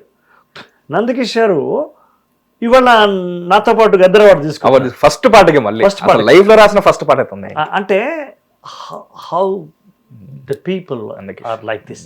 ఒక అద్భుతమైనటువంటి ఒక ప్రతిభతో మండిపోతున్న ఒక సూర్యుడు లాగా అనిపిస్తాడు నాకు ఇట్లాంటి పిల్లల్ని చూస్తే. నేను అందుకోసం నేను ఆ పాట వినగానే ఫోన్ చేశాను, నెంబర్ కనుక్కుని, నాన్న నువ్వు చాలా బాగా రాసినావు కొడుకు అనే పాట రాసి. తర్వాత మళ్ళీ మొన్న అవార్డు ప్రకటించగానే మళ్ళీ నేను ఫోన్ చేశాను తనకి, మళ్ళీ ఫోన్ చేసి చెప్పాను నాకు ఇది ఒక అలవాటు ఉంది, అది తప్ప ఒప్పో తెలియదు కానీ ఎవరైనా సరే, అది సీతారామ శాస్త్రి గారైనా సరే, నందకిషోర్ అయినా సరే, నాకు నచ్చితే నేను ఫోన్ చేస్తాను, చాలా బాగా రాసావయ్యా, చాలా బాగా రాసావు అంటాను నేను. అట్లా అనకపోతే నాలో ఉన్న కవి నన్ను క్షమించడు. ఏరా అతను అద్భుతం రాశాడు కదా, ఫోన్ చేయకూడదు అని నన్ను అంటుంటాడు. మన స్వాతిముత్యమ్మ సినిమా ఏంటి, మన ఆ సినిమాలో మమ్ముటి గారి సిచ్యువేషన్ లో ఉండిపోతుంది కదా, పేరు గుర్తు రావట్లేదు, మన మమ్ముటి గారు స్వాతి కిరణం సినిమా అలాంటి సందర్భంలో ఉండిపోతుంది. కానీ ఆ బేసిస్ లేకుండా ఉండడం అనేది ఇవాళ రేపు నాకు తెలిసి మీ ఫేస్ లో అయితే నాకు ఆ ఆరా అనిపిస్తుంది. అందుకేనేమో అనిపిస్తుంది, ఎందుకంటే లోపల నుంచి కూడా ఆ ఫిల్టర్ లేనప్పుడే ఆనందంగా ఉంటాం మనం. ఐ లైక్ ది లైన్ అబ్బా, అది లైన్, అది అది లయన్ రాస్తున్నాడా లేకపోతే కోకిల రాస్తుందా అన్నది నాకు అవసరం లేదు. లయన్ రాస్తే నేను మెచ్చుకుంటాము, కోకిల రాస్తే మర్చిపోతామా? నో, నాకు ఆ లైన్ నచ్చితే నేను ఫోన్ చేస్తాను. మీ కెరీర్ బిగినింగ్ లో మీకు అలాంటి ప్రోత్సాహకంగా అనిపించిన అలాంటి కామెంట్స్ కానీ లేకపోతే ఫోన్ కాల్స్ కానీ ఉత్తరం కానీ, అంటే ఇప్పుడు అప్పట్లో ఉత్తరాలే కదా మెసేజ్లు వచ్చేసి, అప్పట్లో మీకు కెరీర్ బిగినింగ్ లో నాకు నారాయణ రెడ్డి గారు నన్ను కలిసినప్పుడు, ఆయన ఫోన్ చేయడం కాదు కానీ కలిసినప్పుడు, నువ్వు చాలా బాగా రాస్తావు, ఎందుకంటే ఫస్ట్ మేము ఇద్దరం వస్తే రామలంలో కలుసుకున్నాం కదా, అప్పుడు ఆయన చెప్పినాడు అనమాట, చాలా బాగా రాస్తున్నావు అన్నాడు. ఒకసారి బాలుగారు సందర్భంలో ఏదో మాట్లాడబోతే, అశోక్ సమర్థుడు, చాలా బాగా రాస్తున్నాడు, అగ్రేసర రచయిత అవుతాడు అన్నాడు, అయినాడు అన్నారు. అలా నాకు నారాయణ రెడ్డి గారి నుంచి ప్రశంస వచ్చింది. శ్రీవేంద్ర సీతారామ శాస్త్రి గారే మొదటి పాటకే వజ్రాలు పొదిగిన వడ్డాన మీద వచ్చి బుజ్జి నడుము పూజ చేసుకుంటా, ఇట్స్ పోయిటరీ అన్నాడు ఆయన. ఫస్ట్ సేమ్ డే, అంటే మొదటి పాట రికార్డింగ్ అవుతున్న విజయ, మన ఎవరు కోదండపాండు స్టూడియో లోపల మా కోటి గారు శ్రీరవీంద్ర గారికి బాలు గారికి పరిచయం చేస్తే, శ్రీవేంద్రలో చూసి ఈ లైన్ బాగుంది అన్నాడు ఆయన. సరిపోయింది. అంటే ప్రశంసించడం నాకు ఒక పెద్ద నమ్మకం ఏంటంటే, ఎదుటి వ్యక్తిని అభినందించకపోతే, అభినందించని వాడు ఎవడంటే తన మీద తనకు విశ్వాసం లేని వాడు వేసేస్తాడు ఆ పని. తన మీద తనకు విశ్వాసం ఉన్నవాడు ఎదుటి వ్యక్తిని అభినందించడానికి ఏ క్షణం కూడా వెనుకాడడు అన్నదాన్ని నేను నమ్ముతాను. ఇన్సెక్యూర్ గా ఉన్న వాళ్ళు మాత్రమే అలా ఉంటారు. నాకు ఆ ఇన్సెక్యూరిటీ ఎప్పుడూ లేదు. అయ్యో నందకిషోర్ వస్తున్నాడు, అయ్యో అనంత శ్రీరామ్ వస్తుంది, నాకు పని ఉంటుందో లేదు, అలాంటి ఏం లేదు, అట్లెప్పుడు లేదు. నేను ఎప్పుడు, నన్ను ఒకసారి ఆయన అడిగారు, మీరేమన్నా సీతారామ శాస్త్రి వేటూరు సుందరరామూర్తి గారికి పోటీగా వస్తున్నారా, పోటీ అనుకుంటున్నారంటే, వాళ్ళు మహానుభావులే, వాళ్ళు నాకు పోటీ ఎట్ట అవుతారు. నిన్న అశోక్ రాసిన పాట నాకు పోటీ అన్నాను. నిన్న పాట రాసిన అశోక్, ఇవాళ పాట రాస్తున్న అశోక్కే పోటీ. మీకు మీరే పోటీ, మీకు మీరే సాటి అన్న. ఇవాళ నేను రాసిన పాటను రేపు రాయబోయే అశోక్ గనక ఓడిస్తే అశోక్ గెలిచినట్టు. ఇవాళ రాసిన పాట కన్నా రేపు రాయబోయే పాట దీనంగా ఉంటే, పలసగా ఉంటే ఓడిపోయినట్టు వాడు. నన్ను నేను గెలవాలి, నా చేత నేను ఓడిపోవాలి తప్ప నాకెవరితో పోటీ లేదని చెప్పా. నీతో నువ్వే పోరాడాలి, నువ్వే గెలవాలి, నన్ను నేనే గెలవాలి. దెర్ ఇస్ నో, ఇప్పుడు don't compare with others, don't expect from others. చాలా కూల్గా ఉంటుంది హృదయం. నేను ఎక్కడ పోల్చుకుంటాను చంద్రబోస్తో పోల్చుకుని నేను నిద్రాహారాలు మారిపోనా, అయ్యో తమ్ముడికి ఆస్కార్ అవార్డు వచ్చింది నాకు రాలేదని, నాన్ సెన్స్ కదా. పోల్చుకోవడం ఎందుకు? పోల్చుకోను నేను. తను బాగా రాశాడు, నేను ప్రశంసిస్తాను. తనకు ఆస్కార్ అవార్డు వచ్చింది, వెంటనే నన్ను ఎవరో ఇంటర్వ్యూ వాళ్ళు అడిగారు, బ్రహ్మాండంగా చెప్పాను నేను. ఆ ఇద్దరు అపరిచయస్తులు కలుసుకున్నా కూడా చంద్రబోస్ గురించి మాట్లాడుకోవాల్సిన తరుణం వచ్చింది అన్నాను నేను. ఒక బస్ కండక్టరు, ఒక ప్రయాణికుడు, ఇద్దరు కలిసి ఒకరికొకరు శుభాకాంక్షలు తెలుపుకోవాలి. ఎందుకంటే మన తెలంగాణ వాడికి ఆస్కారం వచ్చిందని.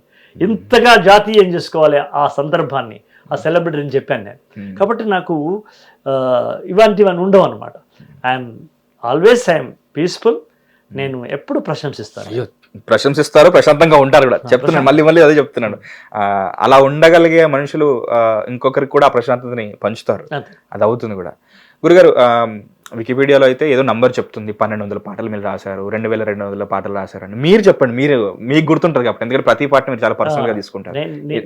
నేను కరెక్ట్గా నేను ఇప్పుడు 2800 పాటలు రాశాను. ఇంకో 200 రాస్తే 3000 రాస్తారు కూడా. దాదాపు 3000 అని చెప్తాం. అదే ప్రైవేట్ పాటలు కలుపుకుంటే ఇంక చాలా ఎక్కువ అవుతాయి. అది 3000 దాటుతుంది నాకు. అవే 4000 అవుతాయి అవి. ఓకే. నేను దాదాపు 2000 పాటలు రాసిన తర్వాత సినిమాలోకి వచ్చా. 2000 పాటలు రాశాక నా ప్రజాక్షేత్రంలో నేను రాసిన పాటలు 2000 రాసిన తర్వాత అవి కూడా అద్భుతమైన పాటలు. టప టప టప చెమట బొట్లు తాళాలై పడుతుంటే కరిగి కండరాల నరాలే స్వరాలు గడుతుంటే పాట పనితో పాటే పుట్టింది. ఇట్లాంటి పాటలు 2000 రాసిన తర్వాత నేను సినిమా ఫీల్డ్ అడుగుపెట్టా. అవి కాక చెప్తున్నాను, అవి కలుపుకుంటే దాదాపు 4000 పాటల కంటే 5000 పాటల దాకా రాసి ఉంటాను నేను. కనుక నేను 2800 దగ్గరగా నేను 3000 పాటల దగ్గరలో ఉన్నాను నేను. వీటిలో మీరు రాసినవి టాప్ 5 అంటే టాప్ అనలేండి, మీకు నచ్చిన 5 పాటలు ఏంటి మీరు రాసినవి? నేను 3 అడుగుదాం అనుకున్నాను, కానీ 3000 ఉన్నాయి కాబట్టి 5 ఎంచుకోవడం ఈజీ అని నాకు మొట్టమొదటి నచ్చిన పాట నెంబర్ 1 పాండురంగడు సినిమాలో మాతృదేవో భవ అనే పాట నాకు చాలా ఇష్టం. ఎందుకంటే అందులో రాసిన తల్లి మీద రాసిన తండ్రి మీద రాసిన 2 చరణాలు మా అమ్మ మీద మా నాన్న మీద రాసినవి కాబట్టి, లేకపోతే ఇంక వేరే కారణమే లేదు. మీరు ఇప్పుడు ఉన్నారంటే కారణం కూడా వాళ్ళే కాబట్టి. అంతే కాబట్టి మొదటిది అది నెంబర్ 1 అన్నమాట. మీ ఫేవరెట్ నెంబర్ 1. నెంబర్ 2 ఒకటే జననం ఒకటే మరణం. భద్రాచలం. నెంబర్ 3 ఉసే రామలమ్మలు రాసిన అన్ని పాటలు. ఇప్పుడు 5th పాటలో ఉన్నది కుమరం భీముడు. ఫోర్త్ మిస్ అయ్యారు యాక్చువల్లీ. ఫోర్త్ సాంగ్ మిస్ అయ్యానా? ఫోర్త్ మిస్ అయ్యాం. ఫోర్త్ సాంగ్ ఏంటంటే సరే, ఫోర్త్ కొమరమేముడే వేసుకుందాము. 5th ఒకటి చెప్పండి. 5th నీలి రంగు చీరలు అనే పాట ఉంది సార్. గోవిందరందరూ వాళ్ళు. వేరే వాళ్ళు రాసిన వాటిలో మీకు నచ్చినవి? బాగా రాశారు అంటే వేరే వాళ్ళు చాలా మంది ఉన్నారు. ఎవరివైనా పర్లేదు. ఇప్పుడు మనకంటే పూర్వకాల గురించి చెప్పాలా? ఎవరైనా మీకన్నా ముందు రాసిన వారు అయినా తర్వాత వేటూరి సుందరరామూర్తి గారు రాసిన పాటలలో నేను వేటూరి సుందరరామూర్తి గారు రాసిన పాటల్లో నేను ఏది తీసుకుంటాను అంటే, మనిషి పుట్టినవాడు కారాదు మట్టి బొమ్మ, పట్టుదలే ఉంటే కాగలడు మరో బ్రహ్మ తీసుకుంటాను. ఆరేసుకోబోయి పారేసుకోని అనేది నేను ఆదర్శంగా తీసుకోను. ఆయన అంటే నాకు ఇష్టం పట్టుదల. లేదా శంకరాభరణం పాటలు. నారాయణ రెడ్డి గారు ఉన్నారు అనుకోండి, ఈ నల్లని రాళ్ళలో ఏ కందులు తాగాను అనే పాట తీసుకుంటాను. సిరివెందుల గారు ఉన్నారు, ఆయన రాసిన పాటలలో అనేకం గొప్ప పాటలు ఉన్నాయి. అంటే వాళ్ళు గొప్ప పాటలు రాయడింది కాదు, చాలా నా పర్సనల్ నన్ను అడుగుతున్నవాడు చెప్తున్నా. సిరివెందుల గారు రాసిన పాటల లోపల నన్ను తీసుకుని అంటే, సిగ్గులేని అడుగు ఈ సమాజాన్ని, ఇది ఈ పాట. అట్లాగే చంద్రబోస్ ఉన్నాడు, చంద్రబోస్ రాసిన పాట నేను ఆయన దగ్గర తీసుకునేది మౌనంగానే ఎదగమని, చీకటితోనే వెలుగే చెప్పను నేనున్నానని. ఆనంద శ్రీరాము పాట ఇప్పుడే చెప్పాను నేను, పెద్దిలో రైట్ పాట. అక్కడ నుంచి స్టార్ట్ చేసి ఇక్కడ వరకు వచ్చారు. ఎక్కడి వరకే ఇట్లా అందరి గురించి. ఇప్పుడు కొసరాజు గారి పాటలు అందరూ ఆయన జానపద బ్రహ్మ అంటారు, కానీ జయమ్ము నిశ్చయమ్మురా వ్యయమ్ము లేదురా, జంకు గొంకు లేక నీవు ముందు సాగరా, ఆ పాట నాకు ఇష్టం. అలాగే మత్తు వదలరా నిద్దుర మత్తు వదలరా, అది కొసరాజు గారు రాశారు. ఎవరు ఎక్స్పెక్ట్ చేయరు అది. ఆయన అనగానే మామ మామ మామ అనుకుంటారు. అట్లా నేను ఒక్కొక్క రచయిత నుంచి ఒకటి ఎన్నుకున్నాను. ఆరుద్ర గారు ఉన్నారు, కొండగాలి తిరిగింది గుండె ఊసులాడింది గోదావరి వరదలాగా కోరిక చెలరేగింది. ఓ వండర్ఫుల్. ఇలా ఒక్కొక్క కవి నుండి ఒక్కొక్క పాటను నేను స్వీకరించాను. మీరు నా పాటలు మొత్తం కెరియర్ చూసినా కూడా నా పాటల్లో ఇలాంటి పాటలే ఎక్కువ రాసుకుంటూ వెళ్ళాను. నేను సినిమాలో పాటలు రాయకముందుకుని అనుకునేవాడిని, ఈ పాట ఎందుకు రాయారు, ఇలా ఎందుకు రాయారు, ఇట్లాంటి పాట ఎందుకు రాయారు అనుకునేవాడిని. ఆ తర్వాత నా మనసే నాకు చెప్పింది, ఇట్లాంటి పాట వాళ్ళెందుకు రాయారు అని అనుకునేదంటే, అదేదో నువ్వే రాయకూడదు అనగానే నేను రాస్తా. మనం రాయాలంటే మనం సినిమా ఫీల్డ్కి వెళ్ళాలి కదా, మనం వెళ్ళకూడదు, వెళ్ళి నువ్వు రాయకూడదు అని నాకు నేనే సవాల్ వేసుకున్నాను. అవును, వాళ్ళని ఎందుకు మనం విమర్శించాలి, ఆ పాట నువ్వే రాస్తాను.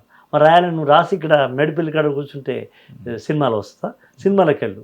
ఇలా ఒక్కొక్క దానికి ఒక్కొక్కటి రిలేటివిటీ థియరీ అంటారు చూసావా, సాపేక్ష సిద్ధాంతం. అలా అన్నమాట.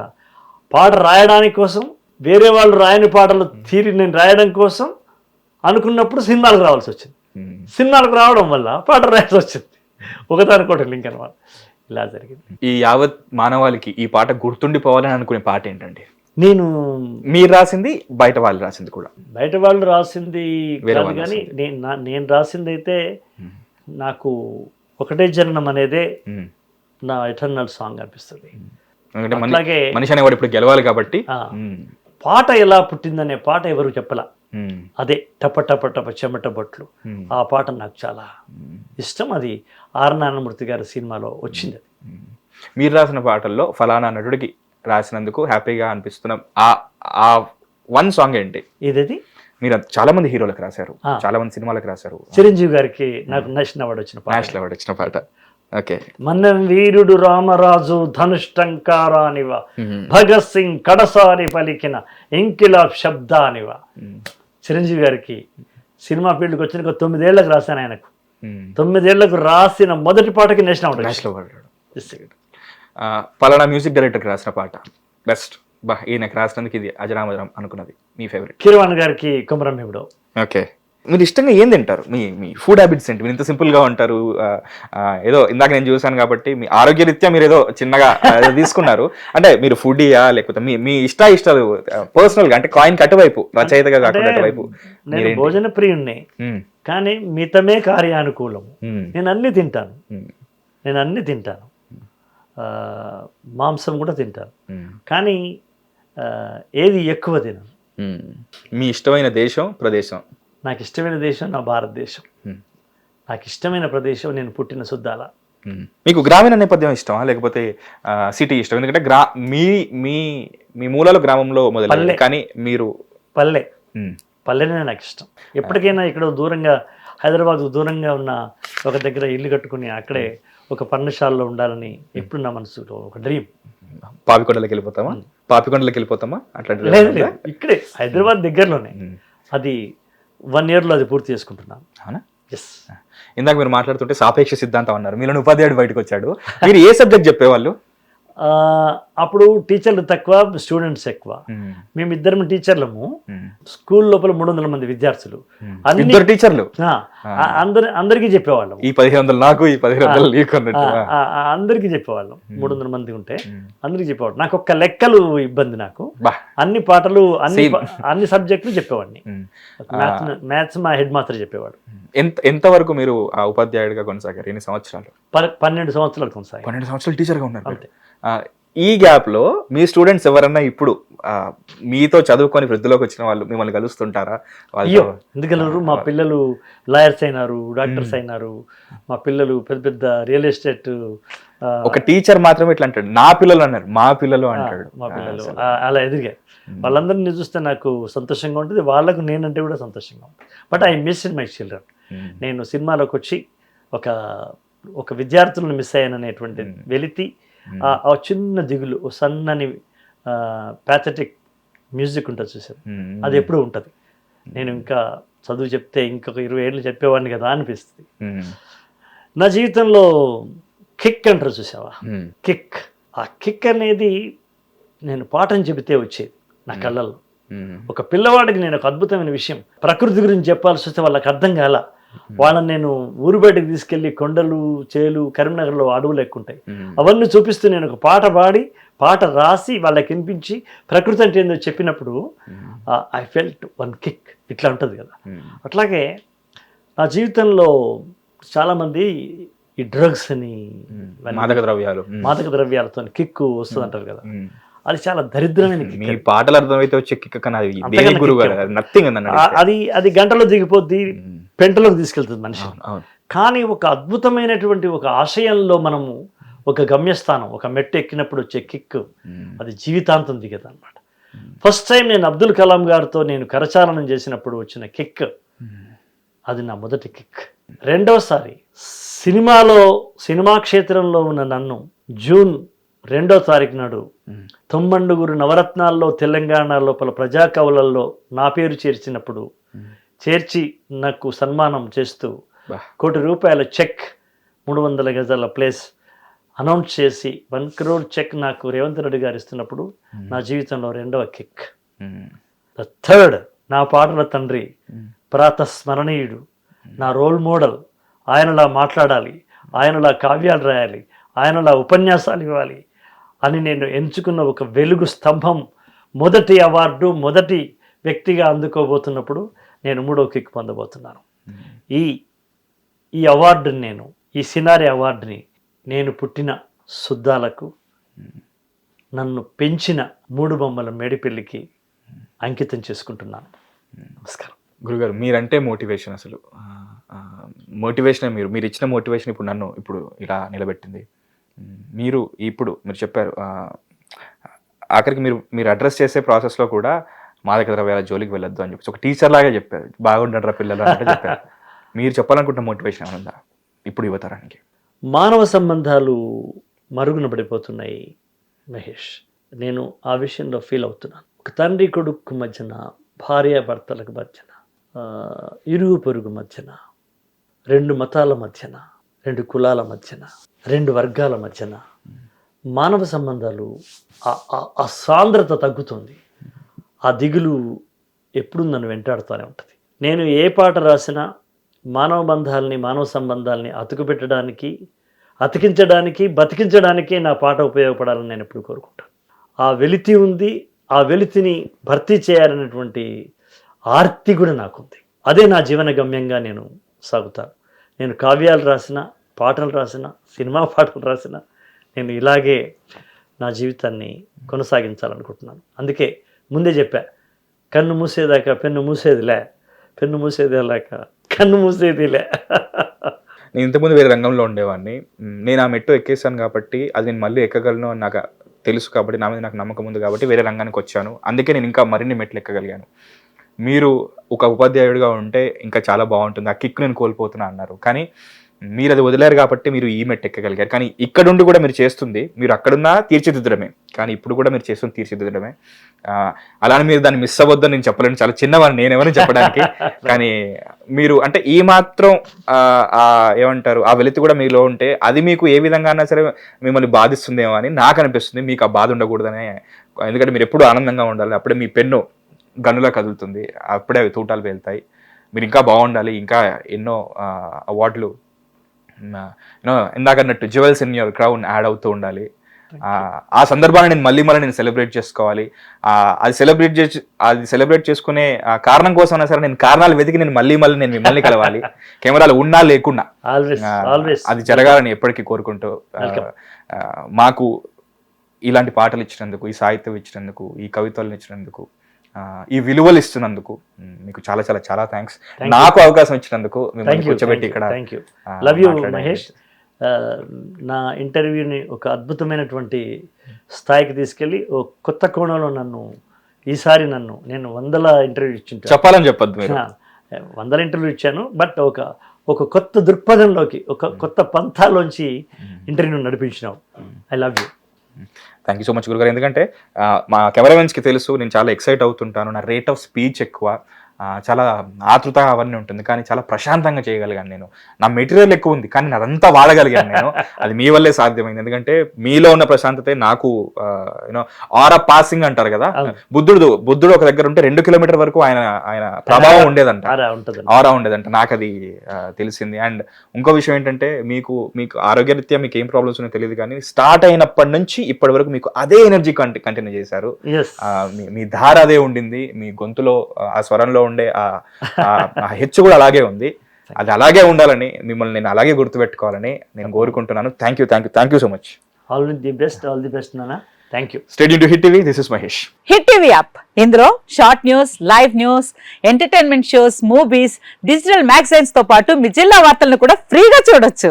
ఇంకెందుకు ఆలస్యం, వెంటనే హిట్ టీవీ యాప్ ని డౌన్లోడ్ చేసుకుని ఫ్రీగా ఎంటర్టైన్మెంట్ పొందండి. Hit TV app. Hit TV app. Please download hit TV app. Hit TV app ని ఫ్రీగా డౌన్లోడ్ చేసుకుని ఎంజాయ్ చేయండి. మీకు నచ్చిన ఎంటర్టైన్మెంట్ కోసం హిట్ టీవీ యాప్ ని ఫ్రీగా డౌన్లోడ్ చేసుకుని ఎంజాయ్ చేయండి. హిట్ టీవీ యాప్ ని డౌన్లోడ్ చేసుకుని ఆస్వాదించండి, ఆశీర్వదించండి. ఇంతమంది సెలబ్రిటీలు హిట్ టీవీ యాప్ ని డౌన్లోడ్ చేసుకోండి అని చెప్తున్నారంటే ఎంత మంచి యాప్ ఆలోచించండి. అమెరికాలో చదవాలనుకునే వాళ్ళకి విశ్వసనీయమైన పేరు మన శౌర్య కన్సల్టెన్సీ. UK లో 1 year masters, UK లో 1 year masters, 2 years work permit up to 5 years visa. Contact Saurya Consultancy. Contact 89851 89851.